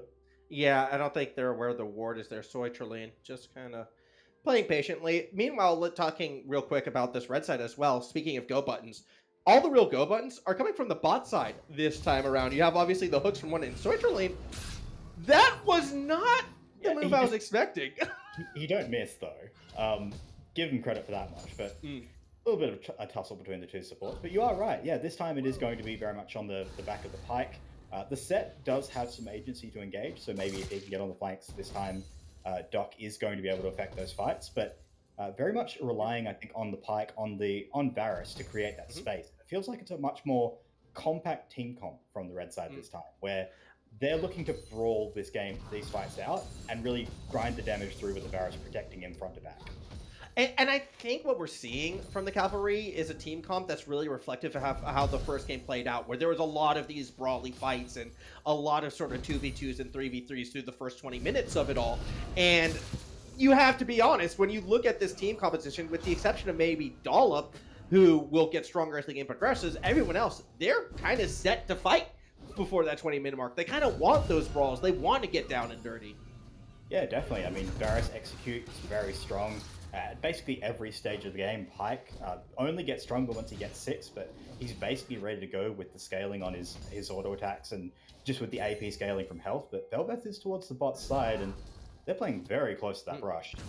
Yeah, that they are, and this is a little bit earlier than what you would normally expect to see a Belveth come through. Only a 4-camp clear. Knock-up only found one Soitraline with a flash, but a flag and drag will turn it around, and now Blazem working on golden features. The rocket jump as well, just sending this pike away underneath the tower. Mickey V was able to find a kill. Can't find the damage through the double buff jungle, and it is a 2-for-1, a triple kill, in fact, for Worgen. Sorry, a 3-for-none. Yeah, it was traded back for the Lulu's life. She was killed on tower by Mickey, who was able to trade one back. But you are right, that's exactly the start you want for the blue squad here, as Worgen is off to the races on this Tristana, so strong early. Let's see what he comes back with after he does manage to shove this wave under tower and reset. Sitting on about 2,000 gold. No. What? Triple kill, baby. Yep, yeah, so that's going to be that's got to be a good buy. I'm excited to see where are we going. Nude Quiver, all right, maybe some boots, maybe a gank happening in the mid lane, as well as Kasumi will kind of drop to the same pool to try to escape. Soitraline walking straight through the Shroud. Golden Features is the one who's found out, going to get polymorphed, going to get knocked up, and going to get brought down. Dollop trying to re-engage, but can no longer leap forward, can only get that knock up, and no way is Aerodynamic going to follow that one through. Kasumi bullying the red side as they retreat. Really nice stuff by the blue squad here. So they've found this composition that, like you said, it lets them Unger and Bunga as much as they want. So J4 just needs that flag and drag. Tristana just needs to rocket jump. And Vladimir's the one exception to that, where he does need some time to scale, but he can just be present for the members doing their thing. And you see that this time it was Lulu. This time it was Soitraline unlocked towards that mid lane, who was able to affect that matchup. Aero lands that E and nearly paid for it with his life. Yeah, I mean, Blazem was kind of lingering around, and that could have gone very, very poorly. That's it. Dollop's still in the area, but not the healthiest jungle. Still might be looking to force something right here, and I'm surprised to see how much pressure we're actually seeing the Cavalry put on this mid lane. Like, it is a Vladimir. They can just segue in pool and try to walk away. Good side step, and flashing under the tower is going to draw the ire of both members. Aerodynamic will sacrifice their life just to go 1-for-1. And he could have just let it go, but really didn't want to want to pass up the opportunity to get the kill, I guess. Hook is going to land Switch lane, and I think they just all walk away, right? Blasm's here. Rock jump. Okay, Morgan. Hey. A little feisty, a little eager. I mean, why not though? Look at the item differential between the two. Yeah, definitely. Any fight that they take, he basically wins by default at this point, and really nice performance here by the Jade Dragons this time. They're actually coming out swinging, and swinging is exactly what they're doing at every opportunity, just finding the fights wherever they present themselves. And it feels like this time it's the Cavalry who are kind of stumbling into the waiting hands of their opponents, really taking fights they shouldn't be. Speaking of which, a little bit of a aggressive play down below. Dollop is invading Blasm. Yes, has a level up, but it's not really having the damage for it. And this is probably the fight you don't want, or perhaps it is the one you want. It will turn into a trade eventually because Dollop is being collapsed upon. Meanwhile, up top as well. Again, remember, Morgan has the damage. Morgan has the minion wave and the rocket drop to go in, but not enough to get the quick kill. It will be a 1-for-1 as both supports fall. I'm still waiting to see Dollop fall as well. How is Dollop still alive? Can he execute? How he can execute now, right? Yeah, surely. Surely. No, okay. Didn't quite wait the 13 seconds. Unfortunate stuff, but a valiant effort to, I guess, survive so long. But yeah, down on the bot side, there is another kill that goes over, but this time it is also traded back by Mickey. So at least keeping it competitive in the bot side is Mickey, and I think just really good mechanics on display by Golden Features to manufacture these kills. You can see how he got the hook, then maneuvered the E stun to layer the CC, and now he's up towards mid lane, so a lot of activity from these supports roaming from their respective lanes. As Golden Features is going to go in, Kasumi will be the target. There's the pool, there's the polymorph though, and Golden Features has to jump away, looking for a re-engage perhaps as Aerodynamic is going all in on Soitrolene, will pick up that kill, but the Hemoblade gets dropped, and with Blasm roaming down, Arrow's going to have to be very careful here. Golden Features gets the hook to draw the attention back to themselves and will be able to stealth back to safety. Arrow's mechanics on these assassins is sick. Dollop outside. Oh, we've seen this before. A fight going in the way, perhaps, of Among Us fan, and we'll pick up one kill. Dollop is going to try to chase Among Us down, but will not go underneath the tower for it. We haven't had a chance to talk about this, but Cassante in this game finally. First time we're seeing it in these trials, but we're not going to get a chance to talk about anything. Oh my goodness, that was so much damage on Mickey V. However, Morgan has to back away because Golden Features arrives. All right, so I will get a chance to talk about it. And Cassante, so we're finally seeing it. Looks like he's going to go for the Iceborne Gauntlet build, which is very much the standard build in a lot of cases. And it feels like it's a champion that Amogus fans should have been playing this whole time, because it lets him play like a lunatic. And we saw it just there. As soon as you pull that ultimate, yes, you lose half your health, you lose all your resistances. You're no longer a tanky guy, but you get to do a bunch of damage. So you kind of get the best of both worlds, where you can be the front line for your team, and when required, you get to kill people. What a fun champion. I like it. I like best of both worlds, I suppose, you know? Mindless murder and strategic skill. Two things that are required in League of Legends. Depending on what role you play, depends on how much you rely on each.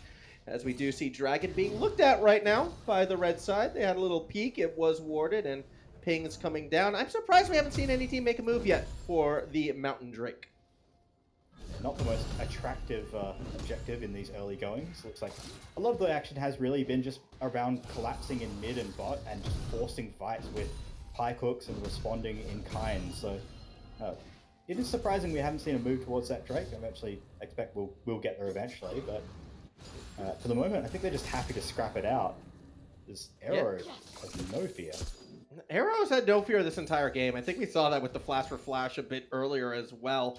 As we are seeing, you know, the itemization actually from this bot lane, not actually that devastating. Oh, Golden Features could have walked right into a trap. Blasm going straight for the backline. Actually drops the Cataclysm on Mickey V, who flashed in the Cataclysm and should go down, but they don't have the damage. Morgan has the flash forward to secure it, but it comes at the cost of the jungler's life. And with Dollop here, it can easily get flipped back around. Golden Features gets the hook, but has to flash out back to safety. Polymorph buying some time for Kasumi, but not enough to get there. The camera cuts to the top line. I don't care about top laners fighting. I want to go back to the bot, but apparently everyone just backed away. Everyone backs away eventually, but again, it's Golden Features coming up clutch. We got another gank attempt. And that's the knock-up and the stun. Not really chaining the CC the Arrow way you'd has like, ult. but I don't think Arrow cares. Arrow's just going to go in regardless. Arrow's going to get that kill, and too little, too late. Kasumi can only watch from the bushes. Yeah, dynamic entry from Mr. Arrow himself. He just swoops in, picks up the kill on the Lulu. Chunked. And, oh, wow. Flash Hemo Plague. Kasumi. Oh boy. My friend. That was enough damage to kill Golden Features, apparently. And now diving under tower, Dollop, no! Oh, that's going to be maybe a double kill now for Morgan. Waiting for anything, but the rocket jump was already used. Yeah, I think he used the rocket jump a little bit prematurely on the way in. Wanted to get into the action a little bit sooner. Unfortunately, doesn't have that cooldown available. So successful dive back by the red squad. And we were talking about, interestingly, how they were the ones who potentially could get dove upon, but they're managing to manufacture the dives, and it all just comes off the back of what feels like really good mechanics. Golden Features and Aerodynamic in particular really showing what they're made of on their respective champions, just manufacture plays. You know what I love about Plat Games, Weapon? Yeah. We don't have to fluff for time. It's just team fight. You can do analysis. I can do team fight. We each get to do the two things we love the most in games like this. Dragon is going to get picked up right now by the blue side, and that's going to be the Mountain Drake finally taken 11.5 minutes in. One of the later Drake takes we've definitely had. Well, probably one of the later Drake takes we've ever cast together. But it is going to pay dividends, I think, because these are the first two Drakes. You know, you often consider the first ones being your stat Drakes as a good thing, and having that extra resistances in such a bloody game certainly could pay off in this game. Could be the difference between you being alive and the opponent not being alive.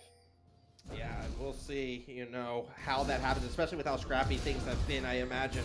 That's going to be a handy one to pick up, as we're seeing top laners going at it. 2-level advantage for Amogus, fan. Aerodynamics going to try to make the save. In fact, all three members are diving down. Meanwhile, response in the bot lane, but it was a pick off of the Change of Corruption. 2 kills on opposite end of the match, each going in favor of the Cavalry. Now Golden Features wants more. Blazon's going to try to jump in. The hook comes through. A teleport, actually. Maybe a little bit premature on that one, and it is going to scare the rest of the blue side away. Least scares them away, but yeah, really nice response there by the red squad. They managed to, again, it just feels like they just manufacture these plays. They know where to apply pressure to get what they want. In this, on the bot side, it's just Mickey just finding the good ult angle on Sotralin, who just stumbles forward a little bit too quickly. And then on the top side, it's really nice work. Oh, Morgan, though, is able to sidestep the stun and actually throw Golden Features under the tower. There's the Cataclysm. It's a 2v3, and the damage is just not on the side of the 2. That's going to be 2 kills picked up for the Jade Dragons. And just a little overextended there was Mickey V. Yes, the hook looked good. Yes, the damage was there, but with no flash to get out of the Cataclysm, he was just overextended and need to play with a little bit more respect of the J4, who he's a junglers and no flash. Where is he going to go? Can I be a little bit critical right now of Morgan? Okay. 6 kills, 1 death, has 6,800 total gold this game, no mythic item yet. Like, that's going to change now. So I think I would defend it just off the basis that attack speed is a really good stat for Tristana because it lets her get full explosion on the, or full charge on the satchel. I think if you're going to be fighting aggressively early and often, there's maybe a world where that's just a good choice. But yeah, having a mythic, it's good. You probably should do it. Well, it's just now I feel like we're going to see that damage spike actually come from Morgan. However, Blazem just got caught in their own jungle. That is a frustrating thing to have happen. Yeah, once again, they draft champions who bonk people, and Golden Features finds the opportunity to do the bonking. That's the analysis. Good analysis. That's Thanks. why we pay you the big bucks. That's happening right now on this bot side. Mickey V getting to work on the tower. Dollop just playing defense, and Soitralin will suss it out with the ward being placed right there. Granted, they had the ward just in front of it as well, so everything about that play was spotted ahead of time. Still not going to save the tower, however. First brick will go to the team in red. Yeah, it's just really good pressure play, and speaking of pressure play up towards the top side, Aerodynamic has rotated up and could be looking to find himself an Amogus fan. Kasumi is here, though, to try and play Rescuer right now. Aerodynamic actually going to be the focus of both of them. Tries to jump out to safety. Kasumi on the hunt. Evo Blake does make contact with both. Among Us fan, though, won't be able to run the Akali down. They'll have to settle for Doc instead, who uses the Showstopper to escape. Didn't grab anyone with it. Strange interaction. Blazem is here to try and maybe get a pick on the tail end of it all. Dollop, though, will try to play bodyguard, although a Velvet bodyguard, it's more of a damagey than a tanky one, and that is the damage I mean. Down goes Blazem. Dollop is he's just been given so many opportunities to just free hit in these fights, and right now we're going to see it again. He's just wailing on Amogus Fan. And that's a flash into the knockup. Kasumi not going to get there in time. Another kill secured for the team in red. And guess what? After that bad start, a couple towers, a couple picks, they now have a 2K gold lead. Yeah, they've just played the map really nicely over the past few minutes, finding the places to apply pressure in the bot side, securing that bot tower, moving their duo to mid. Now they just secure bot lane mid lane priority, which they've used to knock down that mid tower, and they can eventually do the same to the outer ring and complete the circuit with that top lane tower. And I want to touch on this Velvet pick just while we have a second, because we talk about this being basically a backline diving comp for the blue squad, for the Dragons. If you're diving on a target and then standing still, Belveth loves that. Yes. So in many ways, this is just a dream game for Dollop, who now has that green smite completed, so extra shielding when they do go in on him, and he can just press E and laugh. Yeah, it's extra ridiculous. Already on the precipice of getting 60 dollops as well, stacks, I mean, of course, in this game, and that's just going to be so much pain right now for the opponents to deal with that. I believe it was something like an extra already like nearly 52% attack speed. Meanwhile, Golden Features, though, going on Soitrolene. Mickey V with the follow-up. Blazem doesn't want to get involved on that. It's all posturing for this Ocean Drake, and with everyone arriving on the bot side except for Amogus Fan, who has the teleport, the question is, do the Jade Dragons pull a trigger, or does Aerodynamic find the flank? Yeah, there's the teleport. Dragon's already gone, though, and essentially you'd be sort of playing, you know, Sunken Cost Fallacy, hook right on the Soitra lane. The damage will secure the kill, and with no ultimate spared. Just like they're looking for more. Yeah, I mean, again, all ultimates are still available, right? Like, you may as well go for it. There's the knockup under tower. Morgan already chunked down to half, and you can see not really getting the damage back to kind of dissuade the rest of the Cavalry, as Dollop is going to actually walk right into Kasumi, and that's a Hemoplague drop. Dollop is now going to fight for their life, not going to be able to get out of that one, and that is a good pick for the mid lane. Yeah, decent little pick there for Kasumi. He does save some of the dignity of his squad here, but it just feels a little bit reserved here for the blue side. They've got this team that wants to dive, and right now they're getting dove. Oh, Chain of Corruptions following up with the hook. Blazem is the target of this, but an arrow's going in, has the damage with a little bit of help. Granted, it's a 1-for-1, and now Kasumi is on the flank, so he's right after Mickey, but does not have the Hemoplague. It has been used, but was that communicated? It looks like, well, the Cavalry doesn't want anything to do with this Kasumi, even if it was communicated. Either way, Golden Features is the one who's endangered. So much damage. Dog can't make the save, and down goes the Akali. Once again, the saving grace is Kasumi on this Vladimir. 6-2-0 is starting to stack up to be a threat. But I want to get back to the point of how these compositions should interact and why it feels like the blue squad is so belabored in this game. They feel so reserved. They're not finding that key target of the Varus. So yes, there've been some trade kills back where they're able to find a few straggling members in the jungle after these fights. But ultimately, it feels like they're not playing towards their win con, which is kill the Varus and then win the rest of the fight by road. Yeah, but it's tough.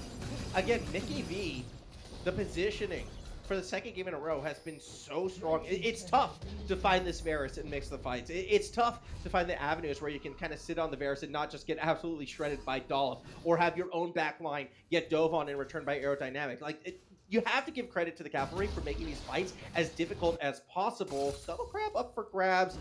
It looks like that's actually going to lead into another skirmish as well. Here we go. 2K on it. Who's going to win the smite for? Who's going to bring it down over the wall? Here comes Doc, and the smite goes down. It looks like it was picked up by the Jade Dragons, but all 5 members of the Cavalry are here. And Aerodynamic is again straight onto the back line, straight onto Morgan. Do they have the damage for the kill? Not quite. Golden Features does not get the execute, and Morgan gets out in one piece. Kasumi might not be as lucky. Caught by the hook. Has to go to the Sanguine Pool to get out alive. Arrow pays with his life for his team's trouble, but they do manage to dissuade the Herald take. They manage to take away a bunch of the jungle of the opposing side, and they do get out largely scot-free with a lot of pressure on their side. So Amogus Fan is, of course, the top side, maybe looking to threaten the tower here, but the redeploy is coming out, and so far it's just the Cavalry just running this game, much like the last one. Not as much as the last one, dare I say. Yeah.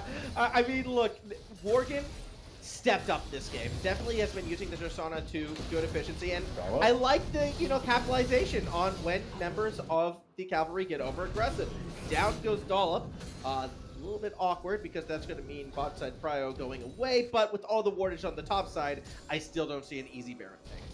Yeah, no Baron take, and I think that's the key thing here, is that after winning that fight, wasn't quite enough for them to turn straight onto the Baron, which is no doubt what the Red Squad wanted, but they are not going to get it, and a little bit of over-aggression as well from Aerodynamic was largely punished, so maybe has to be a little bit more careful about those plays in future, but I still come back to this Varus, and just how Mickey has been playing. It's like he's unbound his flash kick to give himself an extra level of challenge, because he's just so untouched in these fights, and he's just never being forced to use that summoner, and that really does speak to how J4 just hasn't been doing his job. But Amogus fan is in. The Amogus fan is in. Aerodynamics was in a rough place, but with help from Doc, actually got the space they needed. Amogus fan going super deep. There's the chain of corruptions, and well, down goes the top laner. Meanwhile, the wrecking ball of the mid lane, Blazin' Warkin, Soitra lane, they're on the hunt for Aerodynamic. Yet this ninja, notorious for being so tough to find. Over the wall she goes, and now reconnecting with Dollop. They could be looking to re-engage on someone. Blazin' could be the target as Kasumi goes after Aerodynamic. It's fights on three fronts, because even Morgan nearly gets the damage on Golden Features, who will go down as soon as the explosion falls. But Dollop was able to get some revenge. Morgan now jumps over the wall, but will get followed and run down. Soitra lane can't do anything to save that as the Lulu runs into the jungle. Kasumi on the tail end is stopped by Dollop, and now, again, two more fronts, two more fights. This was brawly. This was messy. No one's a winner except for, I guess, if you get outstanding. All right, consolation prize. Either way, that was a mess. It was a mess. Some people's screens aren't great, that's all I can really say. Really nice move there by Dollop at the end. Kasumi coming in with the Hemo Plague available. Everyone grouped in that choke point, recognized it, and just turned to mark the target and make sure that they couldn't just sweep the fight, because Mickey V was probably dead there without the flash used, that not being available at the start at that point in the fight. Oh. But Mogus? Oh. All right. Okay. Well, this is the most boring chase we've seen. Here we go. Yep. Nope. Okay. Also, Amogus. So, the way Cassante ult works, right? It cuts your health bar in half, takes away all your resistances, you become a less tanky guy, but you get a whole bunch of damage in return. Amogus is pulling that trigger way too quickly. You can see that all he wants to do is kill people, and he's not using that ultimate to its full extent as Hook lands and... There's the damage. There's a lot of damage. That's a wild growth used on themselves, which is never what you want to see, especially with Aerodynamic now on the flank, trying to go deep, but way too deep, because there are 4 members of the Dragons there, and now Dollop is the one who's kind of stuck in an awkward spot. Flag and Drag disrupted initially by Doc. Yet, with that Hemo Plague, there's going to be big damage falling down to that front line. Doc will fall. Dollop tries to hold the choke point. Golden Features, though, is not who's going to bring the damage. Where is Mickey V? Only just now looking to get involved in the fight. Is it too little too late? Nice He steps up 1v4. Change of Corruption buys time, but there's no way Mickey V turns this. Aerodynamic just way too overeager to dive into the backline, and everyone else kind of piled in after him and just sacrificed their lives for nothing. That was a fight without the Varus, without your main damage dealer, and everyone just gets ran down one by one. Now Worgen is up and available. Everyone's just going to be hitting this Baron, and this may be the first chance for the Blue Squad to bust this game open. Arrow. Do we see it? Do we see it? Oh, a little premature. Did he have vision? I didn't quite see. He dropped the volley of arrows to give him vision. Okay, so he must have channeled Hail the of arrows, Q. sorry. Yeah, I think he must have channeled the Q, then dropped the ward and had it already channeled and thought, okay, may as well do it now. So, unfortunate stuff. Could have been a cool steal, but man, how good was that steal from Worlds, by the way? Whoa. Oh, How good was that world? how good was that that stuff? The final, my God. Yeah, it was all of it, all the quarters, all the semis, all the finals.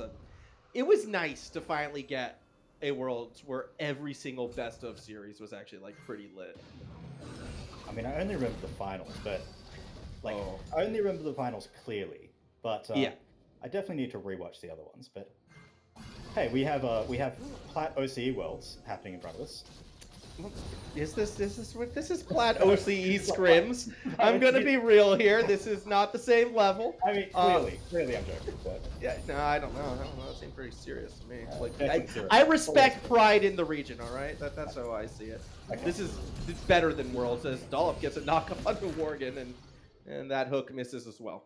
Yeah, nice shutdown of the buffer there. One of the drawbacks of the Tristana when it comes to those knockups and any repositioning abilities is it just invalidates the buffer. So definitely something that he has to be aware of from Dollop if he does have the Belbeth on top of him, poking away. We are in against all odds, Max. Bit of a reset. Yeah. Didn't think we'd ever see it, but teams are playing with restraint. So this is the world we live in, and we get to talk about things.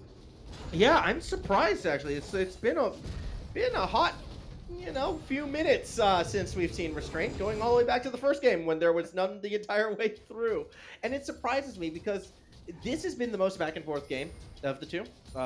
We've seen a couple gold lead changes right now. That Baron power play realistically gave about a 3k gold swing currently back in favor of the Jade Dragons, who still are kind of in, I would say, team fight control, but not for really map control.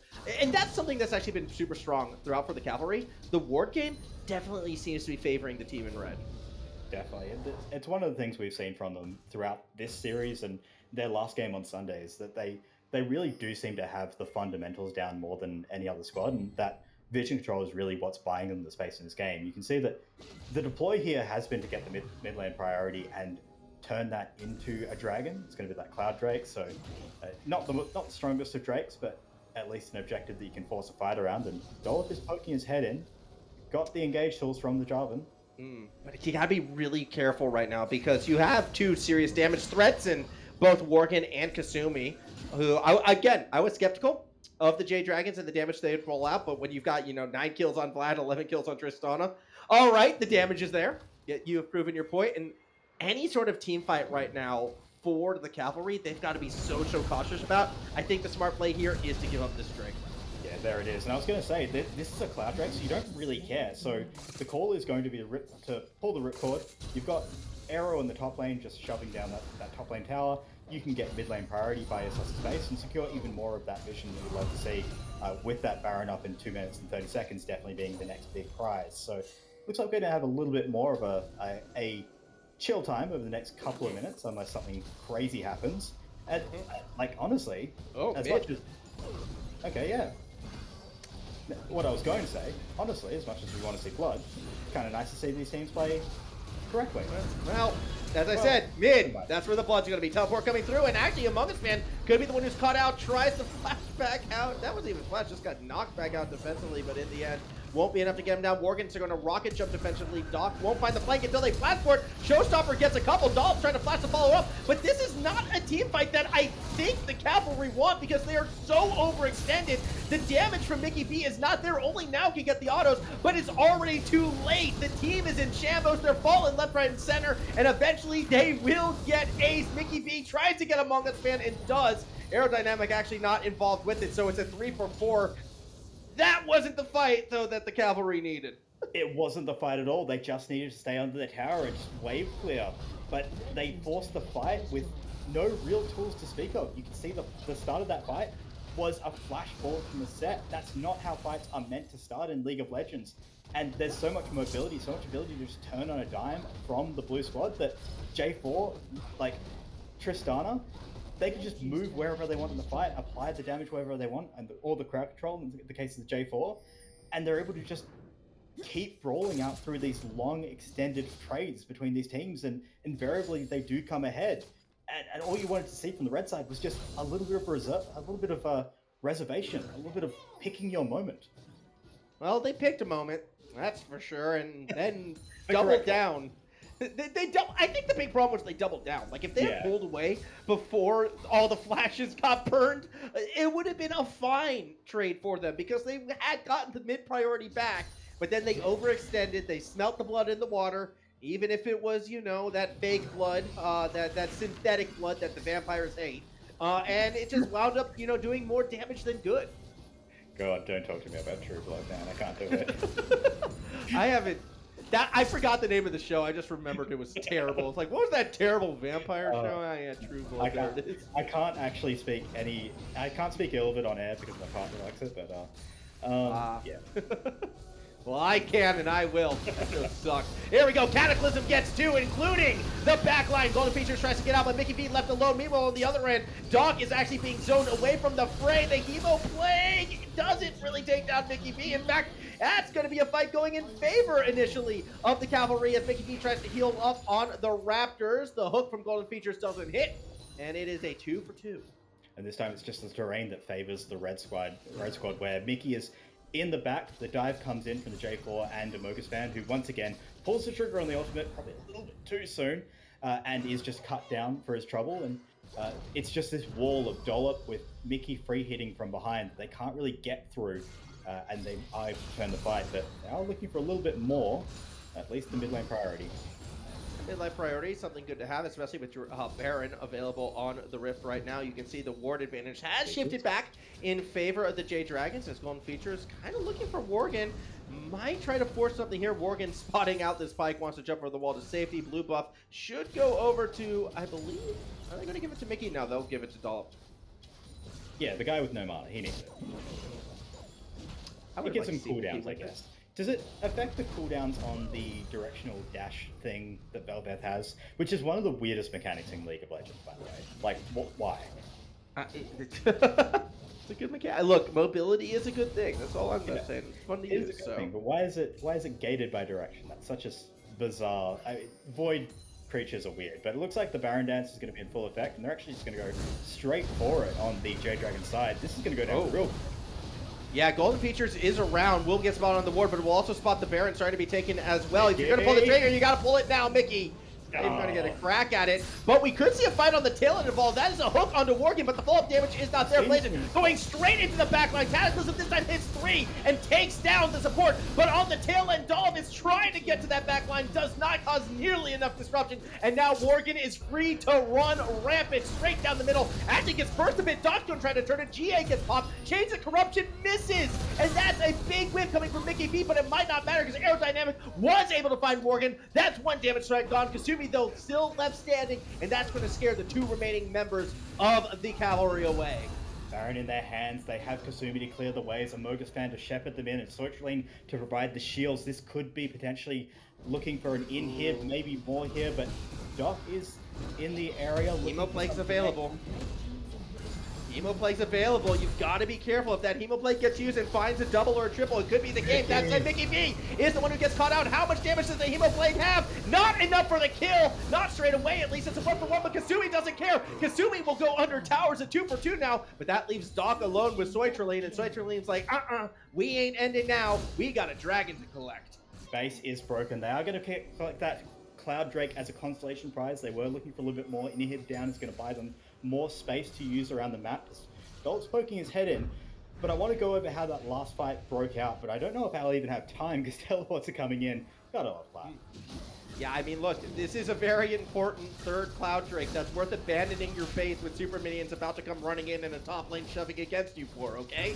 This is priorities, and then now you get it stolen, and now you might lose this fight as well because the Cataclysm gets 2. Trust me, Weapon, this is the most important fight you can have, especially when Doc actually drops a showstopper into 3 and turns it around. Boy, is the pie in my face because Aerodynamic is following through and getting that pick on Blazem in the end. Ridiculous. So they lose the dragon, but they do pick up a couple of kills courtesy of Aero, who misses the E on the end of that trade, and unfortunate stuff. But okay, where are we at? There's a broken base, which means that the team who I don't want to be mean, but has displayed a lesser understanding of macro now has the opportunity to perhaps correct my view of that, and they can actually start to move around the map. So see how the red team responds to this one as the by forcing a fight, Weapon. That's all they know how to do. It's just pick fights in the mid lane. It's not going to go anywhere. Not this time around. Not with the change of corruption missed. Like it does seem the cavalry will do the smart thing and back out, unless Doc gets caught here, because that's apparently going to be the play. That is so much damage from Doc. Goodbye, Morgan, caught up in the showstopper, and now all you have to do is deal with Kasumi. There's the Hemoplague, but it did not go on to Mickey V. So now this Varus can free hit as much as they would like, especially with the meatball of this cavalry side just trampling over their opponents. That's going to be 4. Only plays him left standing.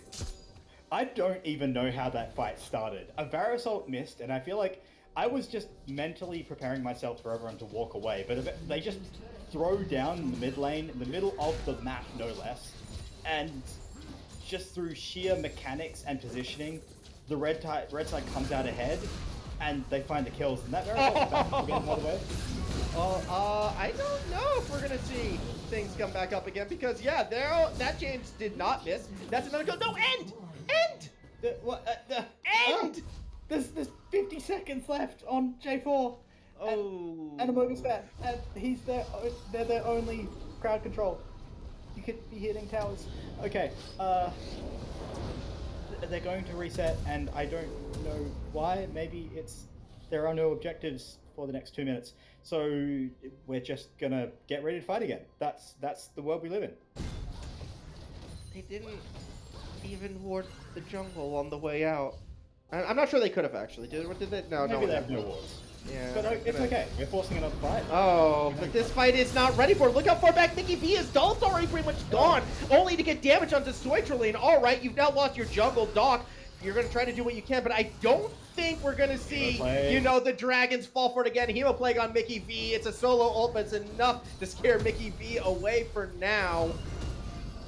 This is looking very good for the Jade Dragons. Amogus fan looking to run down Doc. Golden Features trying to buy time. Aerodynamic won't get the flank. Mickey V's not in this fight. Doc taken low, but where's that Haymaker? Last time it turned the fight. This time, there's just not enough damage fast enough for that shield to really be worth it. Aerodynamics trying to create some space. There's the Haymaker. The shield's already gone. Goodbye, Doc. And hello, backline, because Morgan's going straight after Golden Features, but may have found Aerodynamic as well. Jumping forward again, Mickey V, 1v5. We'll get some help from Aerodynamic, but it's going to be too little too late. Down goes the first tower. Second one under Fred. Change of Corruption does make contact onto Kasumi. The arrow might scare the flat away. Here's the flag and drag. No follow-up damage on Aerodynamic, who will hide in the shroud. Doll's going to re-engage, but caught in the Cataclysm. Mickey V will fall. Aerodynamic right after, and Doll will not be able to make the save, or will they? Knocked back to the safety of the tower. Morgan tries to jump after. The second Nexus tower falls, but the health bars are too high.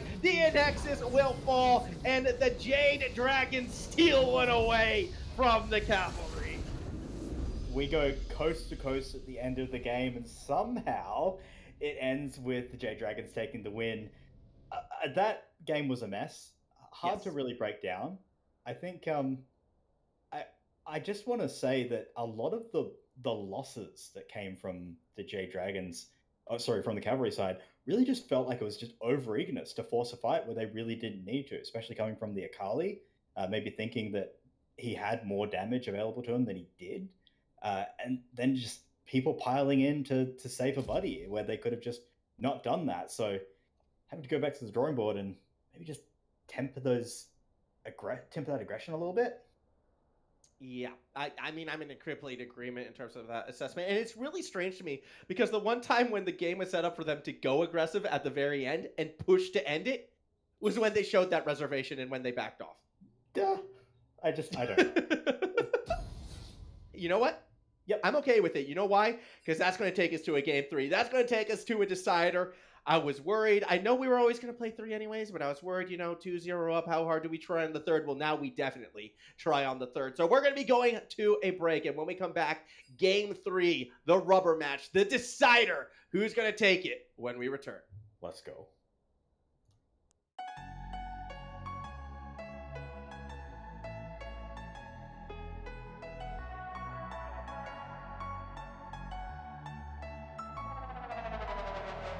I'm running away from the past I left behind. I'm looking for answers, but I'm blinded by the light. I'm lost in the music, and I stay here for the night. Promise I'll be gone in the morning, out of sight and out of mind.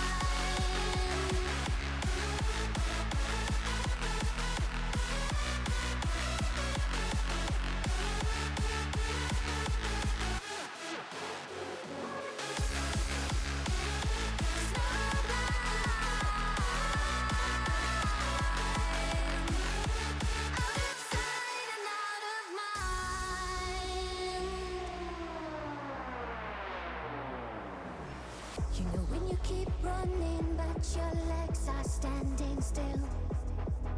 It's like you're stuck in a nightmare but you keep doing it for the thrill. Well, this is reality, you only live it once, so wake up from your dream. But just for tonight, let the lines get blurred. Let your thoughts be free, let your thoughts be free.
Yeah, you told me I would have to wait.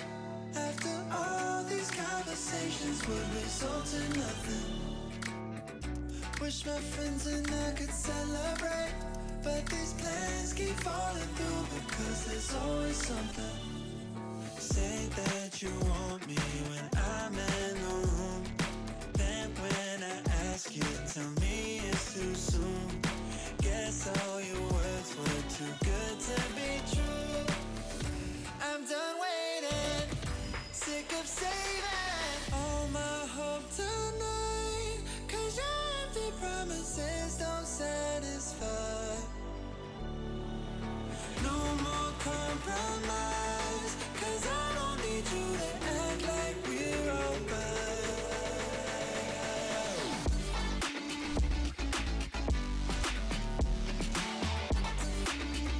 Act like we're alright.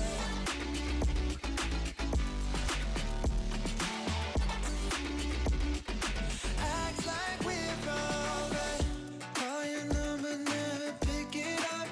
Even though last week you said we spend the day together. Saying sorry, but I've had enough. It's a toxic situation, you can't make it better. Say that you want me when I'm in the room. Then when I ask you, tell me it's too soon. Guess all your words were too good to be true. I'm done waiting, sick of saving all my hope tonight. Cause your empty promises don't satisfy. No more compromise, cause I don't need you to act like we're alright.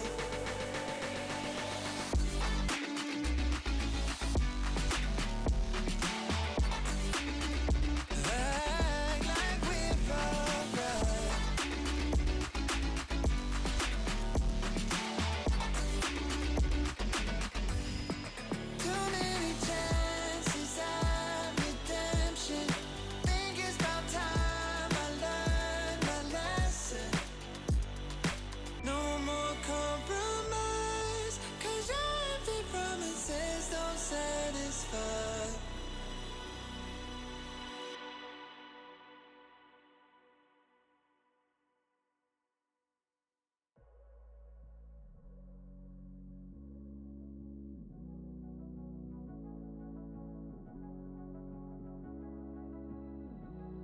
Yeah, I'm lost and numb, cold to the touch.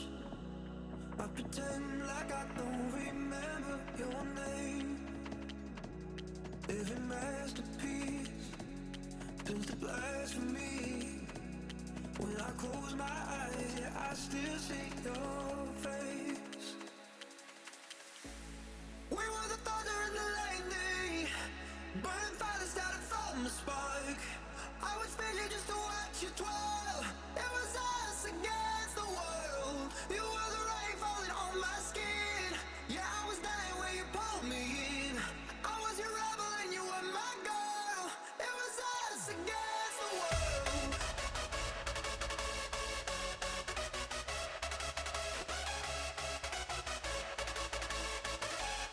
It was us against the world.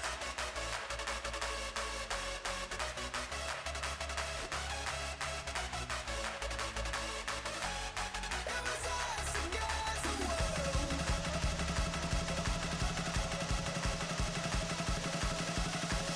I was your rebel and you were my girl. It was us against the world.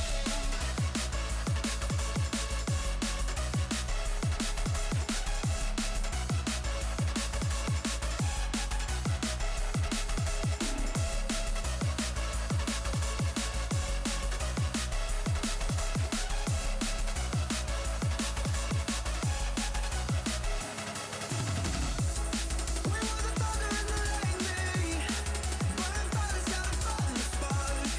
I would spend you just to watch you twirl. It was us against the world. You were the rain falling on my skin. Yeah, I was dying when you pulled me in. I was your rebel and you were my girl. It was us against the world. It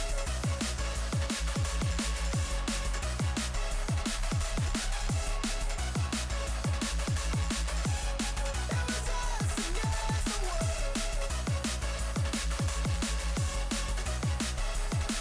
world. It was us against the world.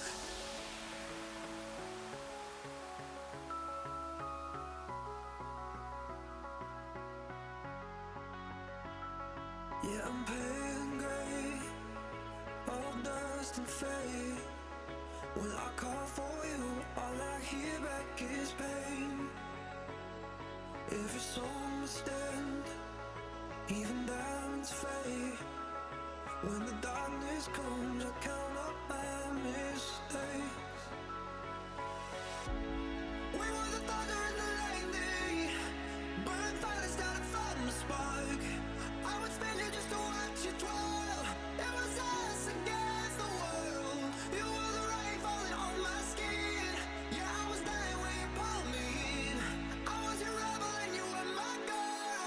It was us against the world.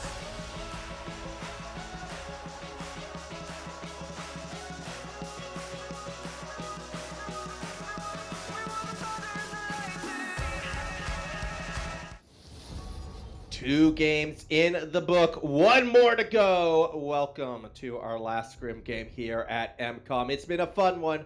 It's always good when you go back and forth and win one last game weapon. We're once again switching sides. On the blue side, it's going to be the Cavalry. On the red side, it's going to be the Jade Dragons. And so far, with 2 wins on the blue side, you got to be favoring perhaps the team that won way back at the start of the night.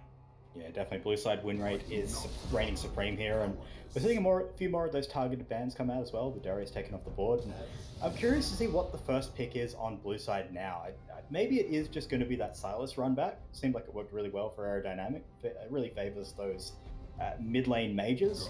Surprised to see them banning the Cassidon on their side, with the tendency of that player to like these kind of AP assassin threats. The Echo as well. It feels like they're just banning themselves, but maybe they know something I don't about the enemy. Yeah, I mean, you know, similar orgs, similar parts perhaps that have been like used and encouraged on each side. The Blitzcrank, of course, is going to be that last ban, and a lot of openings, a lot of options right now for that first pick. I still would like to see something, you know, a little bit more focused on the jungle for the first pick, but instead, we're running back the first draft. Silas gets selected. Yeah, all the way back to 2022, Silas first pick, where we've made it. The set's going to retain some priority. Maybe we're seeing a bit of hover of the on, but the set has looked really, really good this series. So I think there's no reason you don't just run it back. A lot of options for that champion, but oh my god, we're going to see Crit Olaf. Yep, Game it's 3, happening. last game of the evening, busted out. It's Why Crit not? Olaf time. Yeah, most entertaining player of the Sunday, and we're definitely going to see it again. Wasn't the most effective, and I think you've opened yourself up to a few counter pick opportunities. It feels like we're just getting handshakes and everyone's getting their mains, actually. Yeah, the Diana getting through as well. That's something that's been banned away 2 games in a row. And it does look almost as if we're getting divey for sure on the Jade Dragon side. How will the Cavalry respond? I mean, do you sort of match jungle right now? Do you match the top lane? Is it going to be bot lanes for our final picks? We'll see.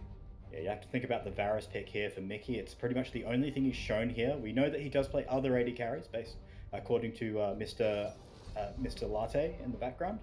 But we'll have to see if that does get pinched. As the Maokai is going to get picked up, so something that's tanky, able to match the Diana in terms of damage, depending on what build she goes for. Doesn't really help you against the Olaf, but could potentially have other utility. We'll have to see what the rest of the draft looks like. As I think it's Varus here or lose it. Yeah, I mean, if you go for the Varus, right, then we're essentially running back our first game almost, but kind of, yeah.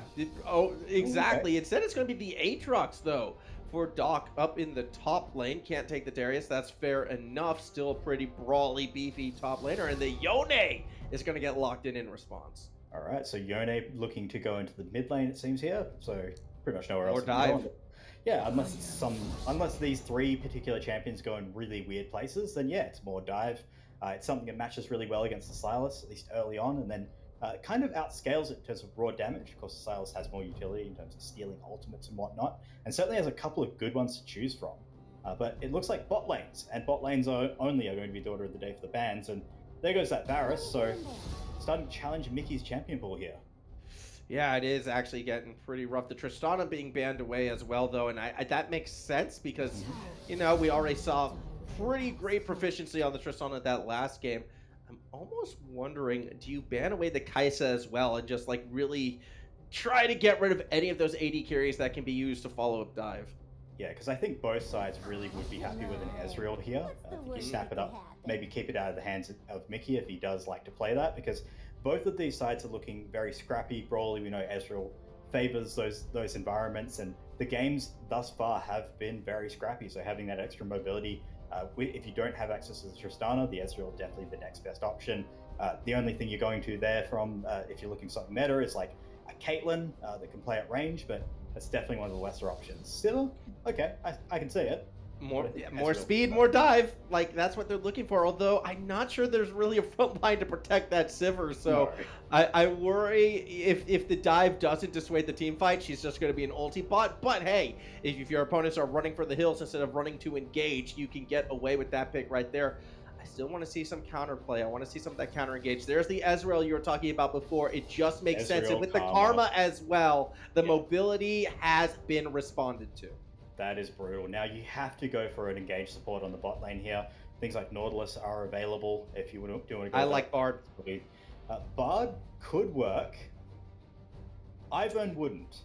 But I think Nautilus feels like the best available option if you are going to go for something that is tanky. If you really want to go off script and do your best Busio cosplay, okay. I hate it. Not engage.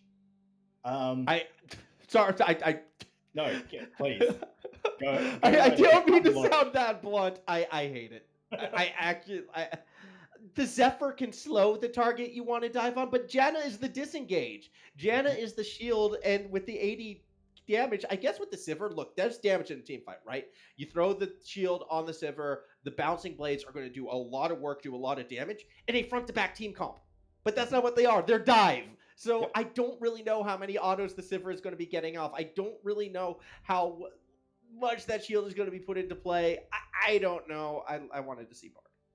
Yeah, for sure. Bard would have worked here. I think anything tanky that would have enabled your some crowd control to set up your dive, because you're really lacking that at this point. Diana has that one form of crowd control, which is the ultimate, as does the Yone. So we're really stun-free gaming on the red side here. Whereas on the other side, I mean, look what they got. They've got a Maokai, a Silas, an Aatrox. You knock these things away with a Janna, and they just come back at you, empowered by a Karma Shield, no less. Ezreal can hop around the fight wherever he wants. So there's really no other way to slice it. Like this blue side draft is fire. But okay, look, I'm gonna play devil's advocate because Here we go. I read something in the Twitch chat. Lumen Live, shout out. Olaf goes crit, Sivir No. goes bruiser. You put the shield on the Olaf instead. So now that crit Olaf, immune from crowd control, has extra tankiness with extra damage, and maybe a Zephyr slow on top of it as well. That could be a scary thing. Okay, but I counter you. So Olaf wants to be hitting Ezreal, right? He wants to dive the backline and hit that guy. Yeah. Because everyone else he doesn't kill fast enough and they just turn and kill him.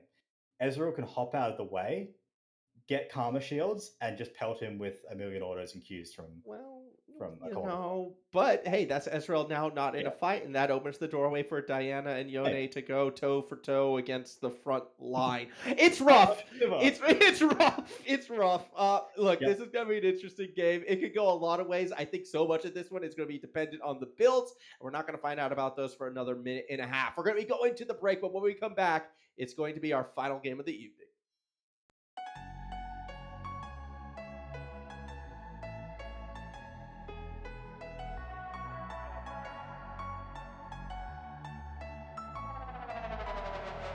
I'm running away from the past I left behind. I'm looking for answers, but I'm blinded by the light. I'm lost in the music and I stay here for the night. I promise I'll be gone in the morning, out of sight and out of mind.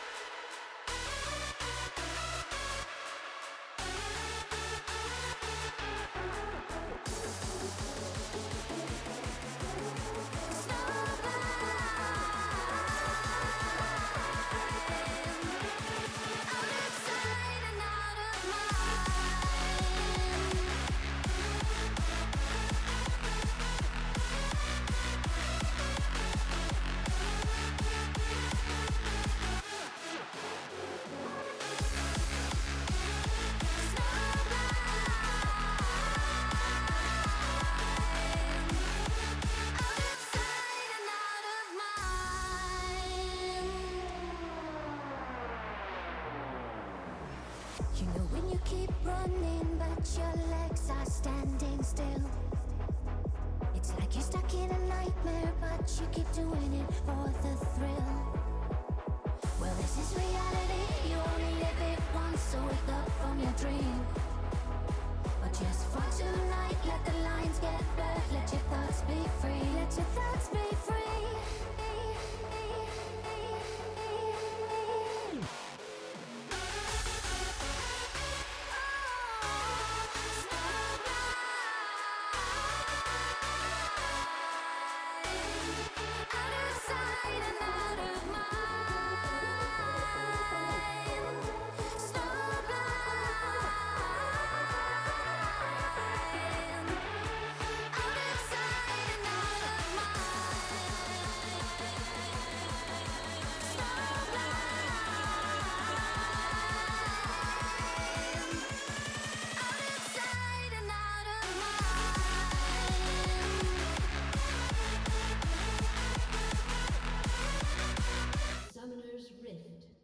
Welcome to Summoner's Rift for our third and final game. Line of scrimmage, no invades, no death bushes. This is pretty straightforward, although I do have to kind of wonder about the line of scrimmage currently set up by our team in red right now. You don't typically see two people sitting in lanes with openings into the jungle.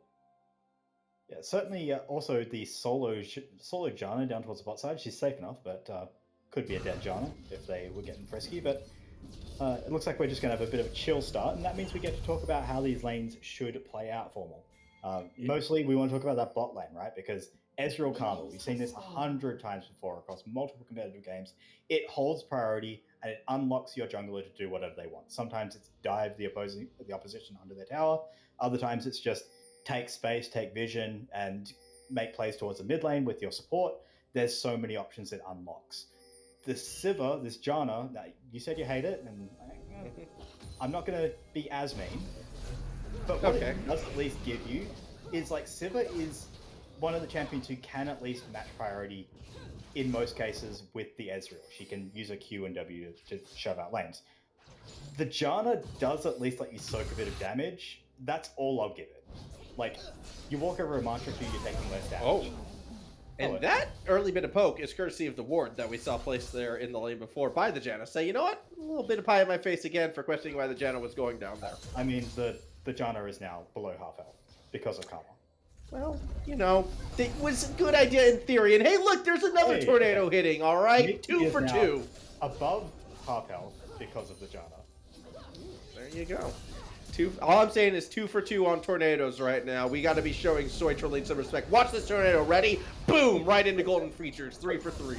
He do be landing those. We give him that. But what they are losing, as we discussed, is priority, which means that you don't get to interact with the enemy champions as much. You can throw a tornado at them occasionally, but most of the time, 3 for 4. the view we're going to be seeing, pretty good stats. This is the view we're going to be seeing. So this unlocks Maokai to do whatever he wants, maybe secure some vision alongside the support if they do look to pair up, and that means this bot lane's going to be even safer in theory. Let's see if they play out towards that potential win con on the bot side.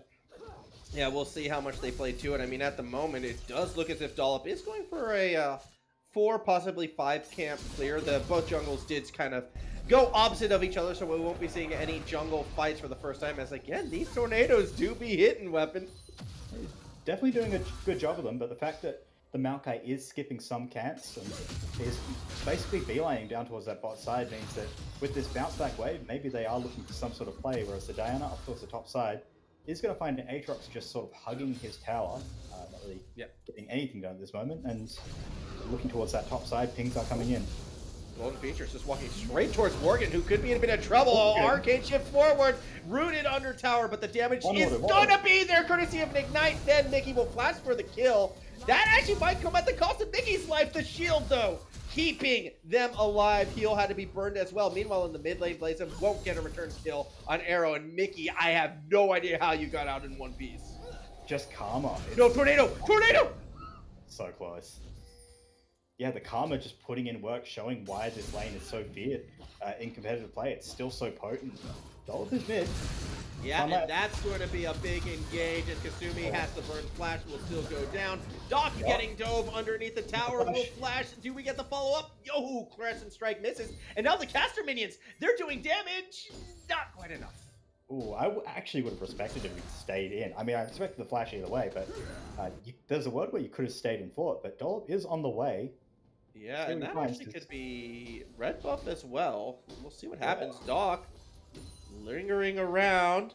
Among Us fan has to be suspicious of something, right? Like, no level 6 on this whole lap either, so... Oh, here we go. Dollop will go in. Do they have the damage? Among Us fan taken low and gets ignited and goes down. Yeah, getting punched by a tree sucks, turns out. And they do find the early kill up towards the top side. Kills across the map, basically, for the entire blue squad. They've been successful in every single lane, and it's starting to feel like a bit of a wash. And Karma has found the tether again, and hey, look, Ezreal's throwing things at her. Yeah, just throw all the damage that you can, and already we can see Morgan taken down quite low, but not out yet, so it's not the end of the world. It's only 3 kills against the team as a whole for the Jade Dragons, with a team composition that really cannot afford to be behind. Yeah, definitely cannot. I mean, I don't even know exactly what the win con is if you can't hold priority and set up guys. And you have a Diana who needs time to build up items. Hopefully, I think this is actually ironically one of the games where Blazem's Radiant Virtue build would actually be good, because you do want that tankiness if you're setting up the dives. But is invariably a champion who kind of needs that time to get that set up and get those items under her belt before she is effective. So a bit of a disjoint there in what the champions want to do. Oh, we're seeing Golden Features get caught out, but just not nearly enough damage onto that support.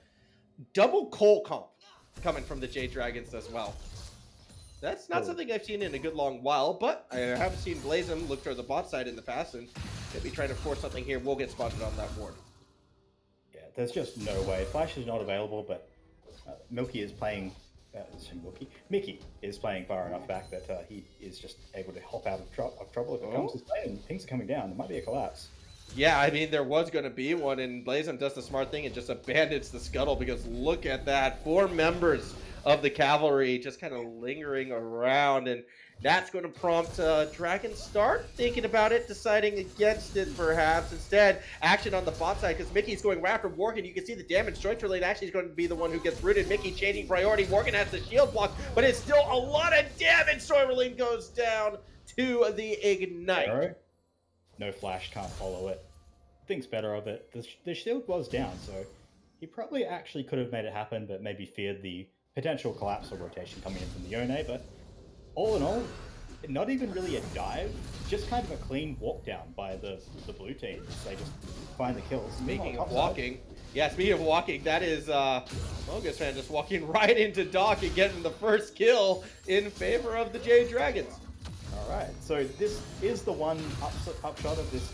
Oh no, Kasumi, you are not winning that trade. And with the Monsoon available, Aerodynamic's going to be super safe. But it's going Features instead, who could be in a bit of trouble. Dragon is secured off screen. Root in place. Aerodynamic going in for the kill. And Soitralene is a squishy Janna. So that's going to be another kill for the mid lane. This Janna's really not paying off. I don't know what it was meant to do, but whatever it was meant to do, it's absolutely not doing. Now, the top lane matchup is the one shining ray of hope they have on that on the map for the Red Squad. It's an Olaf, which Olaf just likes to hit people, right? He doesn't do any fancy skill shots like the Aatrox. Yep. So it means you get to kind of dance around this Olaf and just hit him a bunch of times. You've got the shield to soak up any of those Q sweet spot hits, and you've got lifesteal to outlast, where Aatrox really does need to hit his spells. So it's a decent matchup in theory.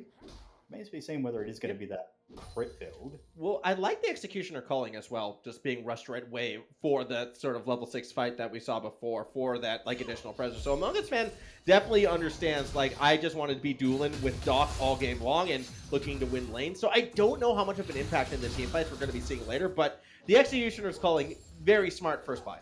Yeah, that's if you take nothing away from this stream, fighting your Doc, very, very good. Yeah, a calling a day keeps the doctor away. Yeah. That's dark. 2 cuts of call. Ooh, Dollop going to go straight into Blazem, and this could turn into a bit of a fight. Actually knocking Blazem away, because with Kasumi lingering around, Dollop, with no part of this, will flash over the wall. Follow flash from Blazem. Blasting Cone not going to be enough to save the Maokai, who does get chopped down, but Aerodynamics looking for that re-engage. Numbers would have favored the team in red if the burst wasn't as much as it was, so that double buff instead goes over to Aerodynamic, who now has 3 kills to his name. Aerodynamic definitely getting the better of that trade in the end, but a little bit of an oopsie there by the Maokai. You can see Dollop hesitated to hit the blast plant and then kind of walked back. I think he was actually just out if he just kept walking, but yeah, felt like he really needed to create that distance. Now, up towards the top side. Now, this is the other thing. Oh my god, Morgan? Bye. Okay. Yeah, nah, just keep talking. Yeah, probably should have. Now, top side. This is the matchup that we can talk about because the other ones are just kind of losing, right? Aatrox does have an upshot in this match, which is that as the items start to come in, and he does more damage, when that Ragnarok is down... Oh, good guy, mid lane. Sorry. I don't mean to cut you off, but I see 3 ultimates in 2 fights on my screen right now. Blazem actually is able to sidestep some of the damage, not all of it. Kasumi barely able to get out alive. You're not allowed to talk about this game, Mike, I'm sorry. That's fine. So I was trying to like really stretch the point because I figured that was just going to be a simple walk down, and it basically was. They survived a little bit longer than I expected, and then someone else died on my screen, but that is the state of this game, and hey, look, it feels a bit like game 1 again. This is almost starting to feel a little bit worse than game 1. I mean, we're nearly at a 5k gold lead, and we're not even 15 minutes in. Yeah, I mean, this time there's just no recourse for the bot side. Like, it's not a Varus that you can potentially gank. You can see every time the Diana's poked her head down there, Mickey, if he has mana, he can escape. Now, right now he doesn't, and there's a Yone coming at him, but he is just going to reset, and Morgan's on the wrong side of the map. Yeah, but I mean, Soitralene's there, and well, so is Dollop, but does not have Doesn't have the ultimate available, so it should be alright. That's a flash burned by Worgen already, so really wanting no part of this, especially with Doc dropping the World Ender up above. Blaze him and Among Us fan could be looking to force a fight. Keep our eyes on that Ragnarok. Do they try to rush down anyone? Well, no, because Blaze him is gone. So, alright, that means no fight probably, because you don't have your smite available. Herald should go to the Cavalry. Yeah, just not really in a state where they can contest anything is the red squad with the Diana. They can dive Doc, I guess. Okay. They can certainly try. Uh-oh. This is scary looking aerodynamic who doesn't have the engage on Worgen. Oh, but Dollop has the engage on Among Us fan. Here we go. There goes Nature's Grasp. That's going to proc the Ragnarok. And Doc's trying to run for their life, but had used the World Ends before in that fight. And now, hey, we're not done yet. Under the tower we go. It's a double kill in exchange for their own life. Mogus fan just goes sicko mode, runs down 2 people at once. Pretty sick. And it is at least the one member of his team who is getting stuff done with that ultimate. It's completely CC Moon, just makes it happen for himself, and that has bought some space for his team to move into this mid lane tower and pick up a couple of plates for Kasumi. So he is doing his job on this Olaf. We talked about him being a player and a champion who just wants to 1v1 all the time, and he is finding those opportunities. Oh, Mickey! That was ambitious, Mickey. Arcane Shift into the bush. Yeah, probably not going to get out of this one. And One Piece gets exhausted. The shields won't save him this time. Golden Features trying to run for their life. Will flash over the wall and would have been able to escape had Kasumi not come down and kind of blocked off the exit. Now with nowhere to go, Golden Features just going to try and buy some time. Eventually, Kasumi should secure it, but got the damage down that they could. Dragons being pinged. I'm not sure it's really available, though, for our team in red because, well, actually, maybe it is. Doc backing away. Yeah, I don't think Dollop can contest this at all. The best he can hope for is a steal, but he doesn't have flash to get out. Oh, this is a suicide mission. It's not worth it, Dollop. Yeah, Kasumi knows you're there. Dragon gets secured, and Dollop is kind of chased off. Yeah, that's a one-way trip if you do take it, and he decides... Well, he's forced to decide otherwise. He looked like he was very ready to pull that trigger on it, but does walk away with his life, courtesy of Good guy Kasumi. Just looking out for the enemy jungler right there, scaring him off. Hey, we're in the same org. Don't need to look silly. Here you go. Get out of here. Yeah, that could have gone really poorly. Still, good gold lead right now in favor of the team in blue, but it has been cut into a bit over the past few minutes. Before we were looking at about a 5K, now it's only about a 3K just over in favor of the Cavalry. That said, when we're talking win cons, it's pretty obvious. Among Us fan on one side, Mickey V should be on the other, yet Aerodynamic has been the most controlling force in the game. Yeah, definitely. Aerodynamic has been kind of unlocked on this Silas, definitely showing some comfort on this champion from game 1 as well. And I want to also take a second to talk about Ezreal builds, because there's been some real interesting developments. Have you heard of the Def build? No, please do explain. Okay, yeah, so the build is Essence Breaker into Kraken, so you get the press the attack, the extra damage, and then you go Navori Quick Blades. So Ezreal's Q counts as an auto attack. Every time you hit that, you basically just get it back. It has no cooldown if you hit it. Same with your E, constant auto attacks, you're basically just untouchable in fights. May I break the fourth wall? You may. I actually have heard of that, but I say no, so you can explain it to the audience. See what we do there. Yeah, no, I do know that because a lot of friends have been using that in ARAMs recently. Either way, Kasumi will go down. Mickey V able to catch them out. Yeah, that's a caster trick for you all, right? We just play dumb, so we have a chance to explain basic things. And play casters, play dumb. Yeah, exactly. And you at home can then go, oh, I know so much more than him, but in reality, we're smarter than you think. Max, I'm declaring war on this Switch really chat. do my job. I'm declaring no. No, I cannot. I'm not even kidding. Uh-oh. Doc's in trouble again. Here comes a Mogus fan cutting away at Doc. And another kill is found. Herald, though, is going down the mid lane. Dollop trying to protect the Herald. Won't get that second charge. Instead, will get knocked up by a tornado. And Worgen doesn't really want to lead the charge, a little late on that spell shield there. But I don't think we're going to get a fight this time around. Against all odds, everyone's going to back away. The Ezreal definitely signifies that. But trigger pull by Kasumi. Tried to, anyway. I mean, the good thing about Yone is when you pull the trigger, you have an out. Sometimes it's what you need. Especially at this level. You don't, because we saw it in last game. Aerodynamic kind of got punished for his over-aggression. Kasumi doesn't have to be, not every time anyway. Now Olaf, by the way, confirmed crit But did you happen to catch the LCO game where Chippy's played all live top? Because Not. okay, and that is absolutely fine. But that build was actually Ravenous Hydra, and what that gave you, which is really sick, by the way, if you all want to try this at home, is the ability to just insta clear an entire wave with a single Q.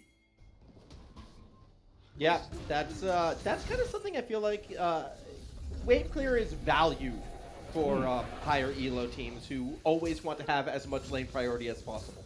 I mean, well, don't get me wrong. Ravenous Hydra does also let you slap your opponent into the ground. But I think that's the one upshot of this all-life build. And the way we saw it played on Sunday is that it just straight up lets you push. You can duel with it, of course, but you are kind of squishy. So if any collapse comes in, you just inevitably lose.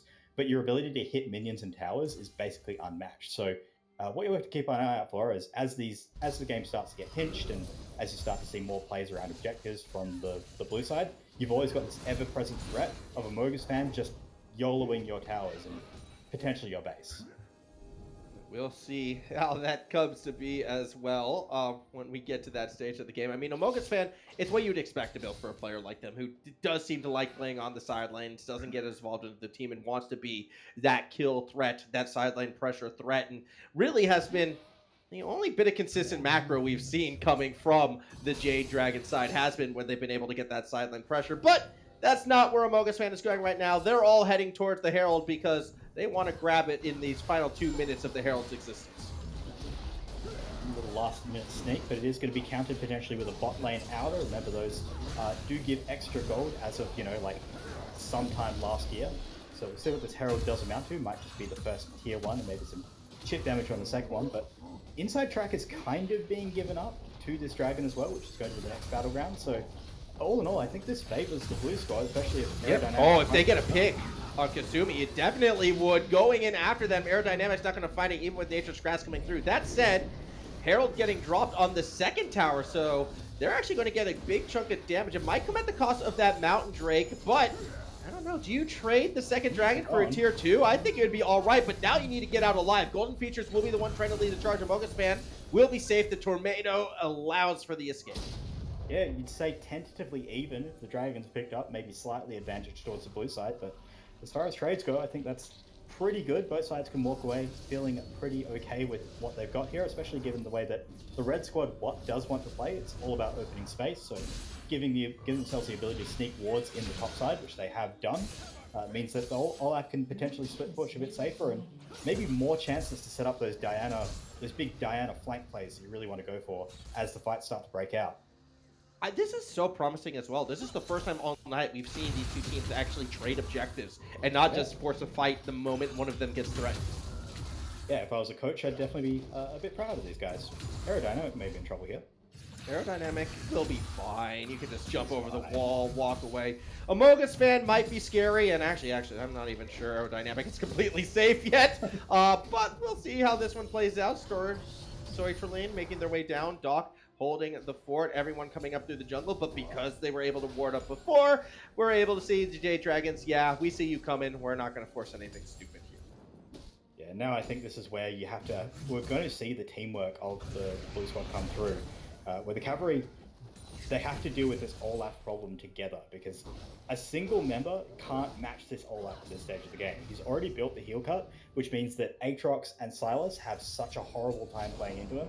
And just by default, their play pattern doesn't mesh well with what Olaf wants to do. So having to group up, push out waves has to be the order of the day. Otherwise, this Aatrox doesn't really get to interact with the rest of his team, especially with no teleport to bring to bear. Well, that's kind of what's been happening so far in this game, and realistically, what you just described is why we've been seeing the Jade Dragons stay competitive. But now Amogus fan is going to be in trouble. Here comes the collapse. Amogus fan kept away from Doc. You can see Nature's Grasp in the background. It's not going to make contact this time around, but Amogus fan with 4 champions barreling down on him will go down. And when you look at the map, not much is being taken in response. In fact, Aerodynamic might be finding a pick in the middle of it all, kind of stuck between 2 targets, couldn't decide on either. That opens the doorway for Baron, though. Yeah, just the Yone Sivir down towards the bot side means that there's no response available, no teleport to even get there. So a single pick on the Olaf leads straight to this Baron. Oh, Blazon, though, might try something silly. Blazon might go for the steal. Oh, and gets it with the Crescent Blade! my goodness, Bladen despite secures it, and Aerodynamic gets revenge, but Blazem, the damage is done, and now Baron empowered minions are pushing on the bot side. And it just switches the script on this game, as now with the Baron, they can threaten this tier 2, they can get so much gold in their pockets. The gold lead is even on both sides, but with this Baron, they have the chance to blow this game wide open. Blazem makes the sacrifice and just buys his team life in this game. Oh my goodness. So it honestly looked to me, correct me if I'm wrong, the smite came early and the Crescent Strike was what secured it. It was, yeah. There was no smite from Blazem. He had it on off cooldown the whole time, so it was just a Q in. Even the fact that he followed in after wasn't even necessary. So burned his flash.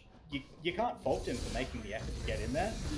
Like the confirmation to know that your Q has stolen the Baron would have been like a split second. But yeah, that was insane. A big time play from the big time player in Blazem, and now the Jade Dragons actually have a chance to control it, but they've got Baron. No one's in lane right now, Weapon, and they're all in a Dragon River with Dragon not spawning for a good long while. Why are you hitting Scuttle? But Kasumi's going in. Why are they... Okay, they got to kill... You know what? They got the kill. It's fine. This could have gone so wrong. They're making it work. We can't be too critical. Mickey B actually is going to get caught out as well. The Monsoon just throwing right back into the meat grinder. That is the Jade Dragon, and now they should be pushing these lanes. Now they should be taking advantage of this Baron because they've got the wave clear, they've got the damage, and they've got the enemy base in their sight. 2 items on the Sivir, one of them being the Nabori Quick Blades, means that she just doesn't have a cooldown on her W or her Q, so the wave clear is always going to be there for them, and I think we need to see something magic here from Aerodynamic and Doc to maybe find a pick on someone straggling. It has to be, you have to break the legs out from the opponent somehow. Yeah, but who do you get the pick on? Like, unless you get the pick on the Morgan, I don't really know what's going to stop this push right now. It's a Baron-empowered Sivir, and this is where they see it so dangerous. Kasumi as well is kind of split pushing on that bot side. Waves are crashing in, and fall back into the jungle. Don't overextend right now. If you're the Cavalry, you don't want to go too far into this jungle, otherwise it could go bad. Dollop. All playing with fire, and now the trap gets sprung. Morgan's going to lead the charge. That's not who you want there. That said, Morgan is able to duck back to safety. Blazem going right after the tree of Dollop. Kasumi's going to follow up. Meanwhile, on the other end, look at a Mogus fan. Finds one all over Mickey B, a double kill, and it's going to go for the triple as well. The crit Olaf does fall, but the damage was done. Kasumi does not get the kill on Aerodynamic. That's possibly just saved the game if Aero can get back in time, because the last member has fallen on the side of the Cavalry. Inhibitors are going to fall. And where is Aero going? Aero's trying to get a safe place to reset, but I don't think he's going to be back in time, and they're just going to lose an inhibitor. They could have lost more, but they probably could have just ended the damn game with Sivir with Nabori Quick Blades, but they're going to reset. They're going to look to get this Mountain Drake under their belts, get a red buff onto the Sivir.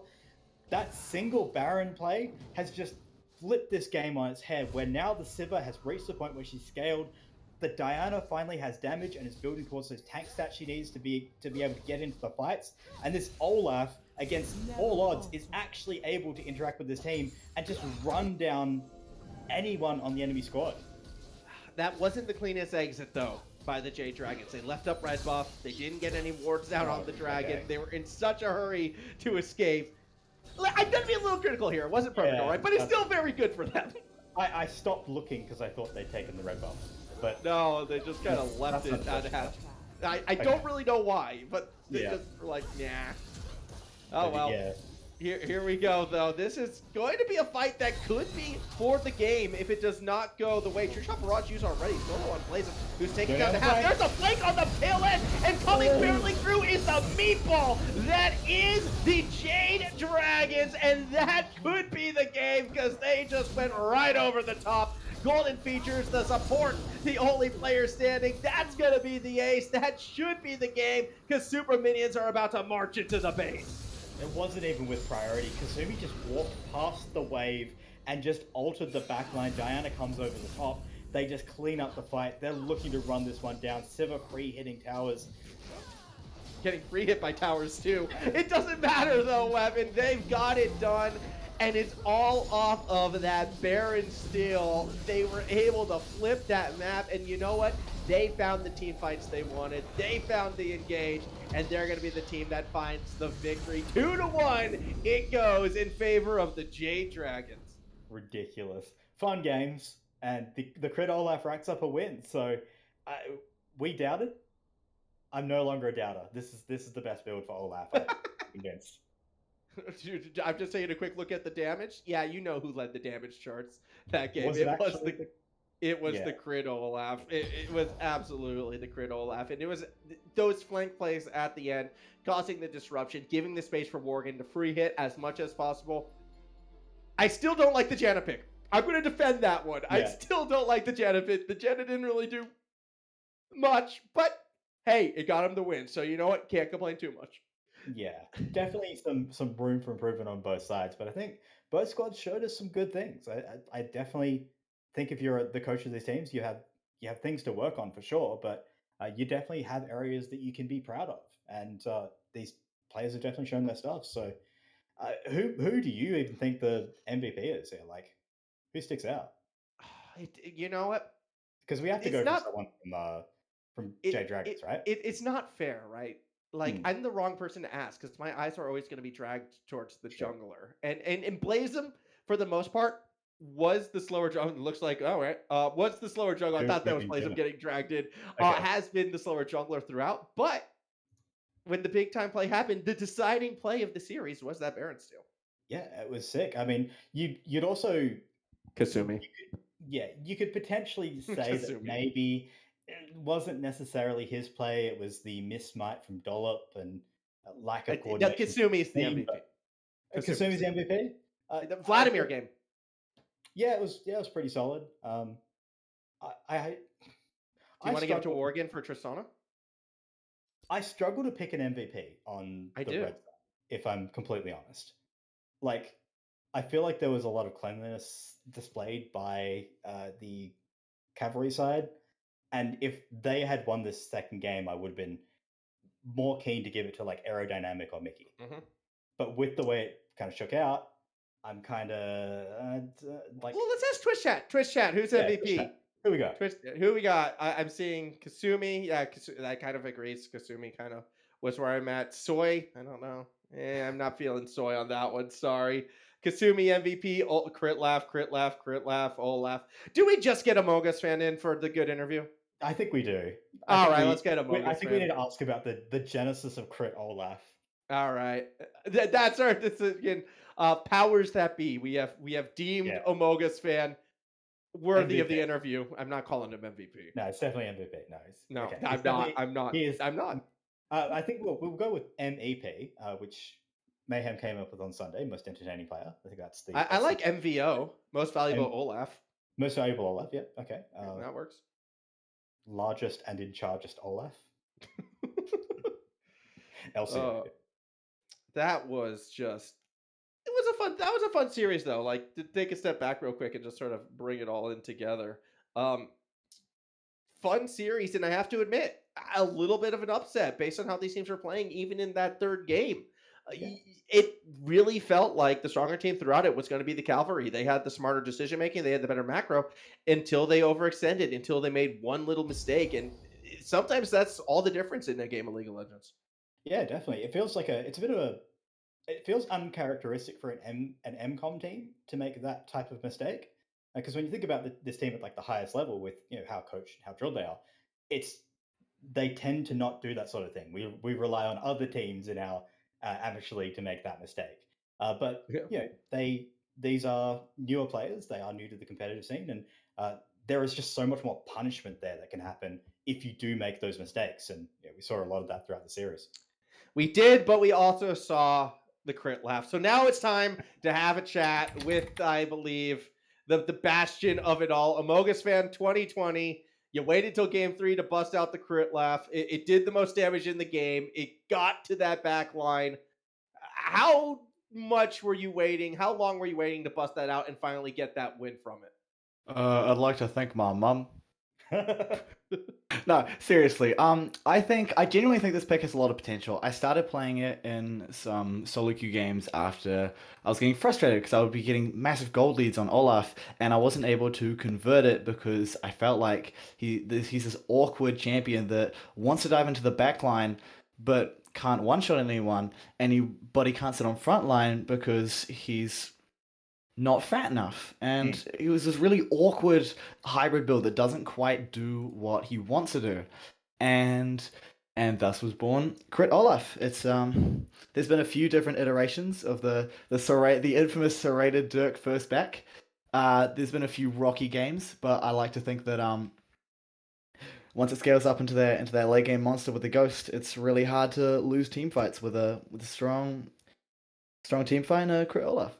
Okay, so it is part of a team fight then, because when I saw that pick, like my first thought is like, oh boy, how do you convince the team that this is something that's going to be good for everybody? Because it is a greedy pick at the end of the day. Like your contribution is pretty much just damage and not much else. Mm-hmm. How do you sell it to everyone else?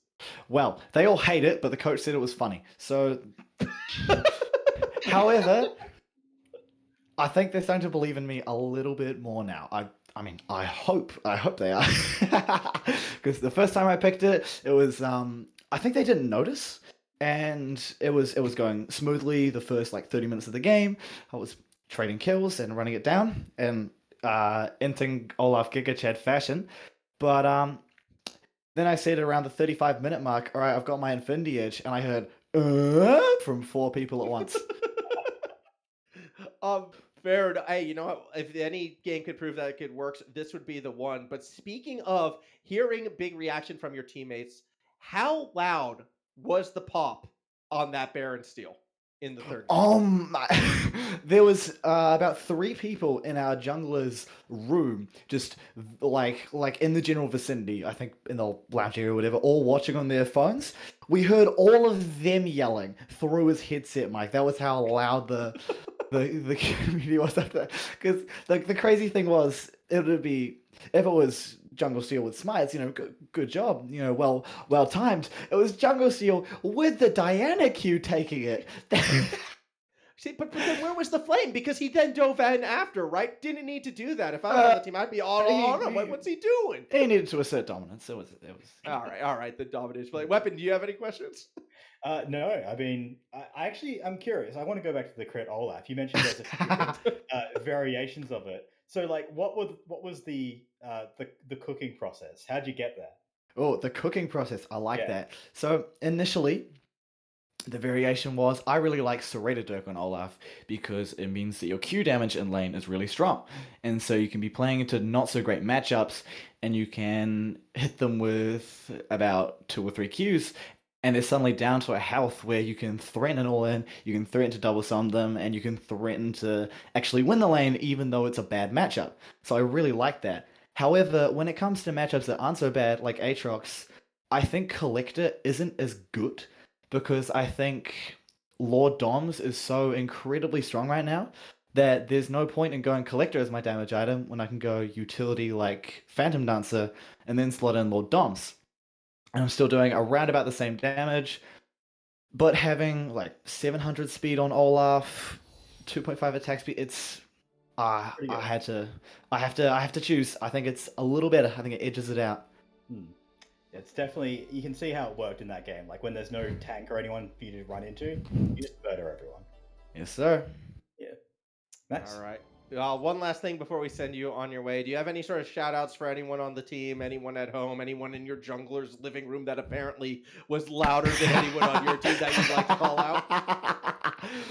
No, not really. I'd like to thank myself. I did a good job. No, in all seriousness, I think our mid laner was really consistent throughout all 3 games. I think our ADC managed to pull up from behind and generate some massive gold advantages despite starting off with a rocky start. I think our support managed to keep really consistent vision control throughout all of the games and set up and keep our ADC largely safe. I think our jungler managed to steal the Baron and threaten lots of make it really difficult for the enemy jungler to move around.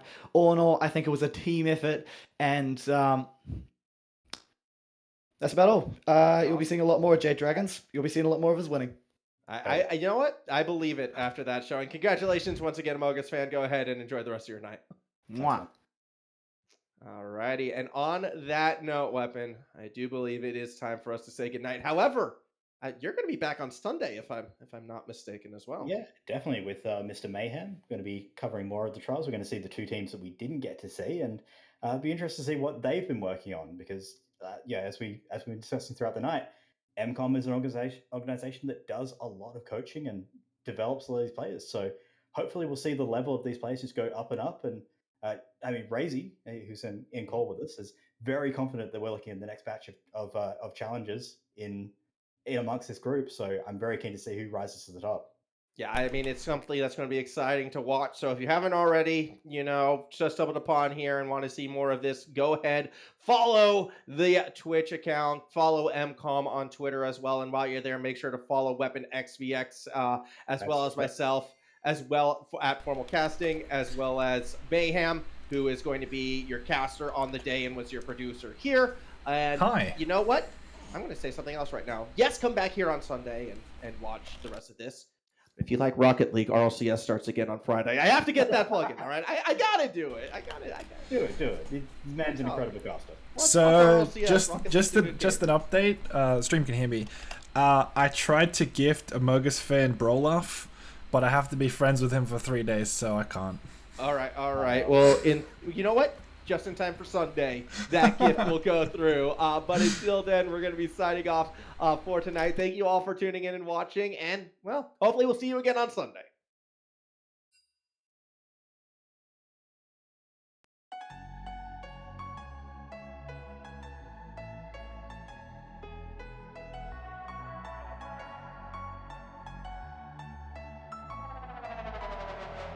I'm running away from the past I left behind. I'm looking for answers, but I'm blinded by the light. I'm lost in the music and I stay here for the night. I promise I'll be gone in the morning, out of sight and out of mind.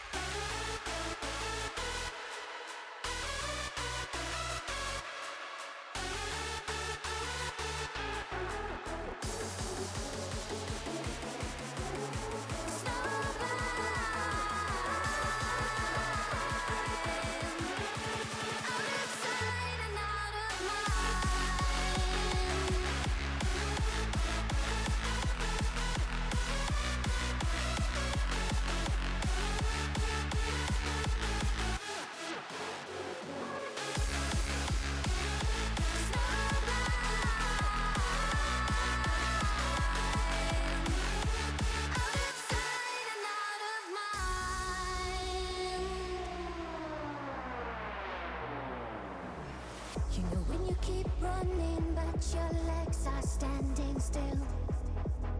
It's like you're stuck in a nightmare, but you keep doing it for the thrill. Well, this is reality, you only live it once, so wake up from your dream. But just for tonight, let the lines get blurred, let your thoughts be free, let your thoughts be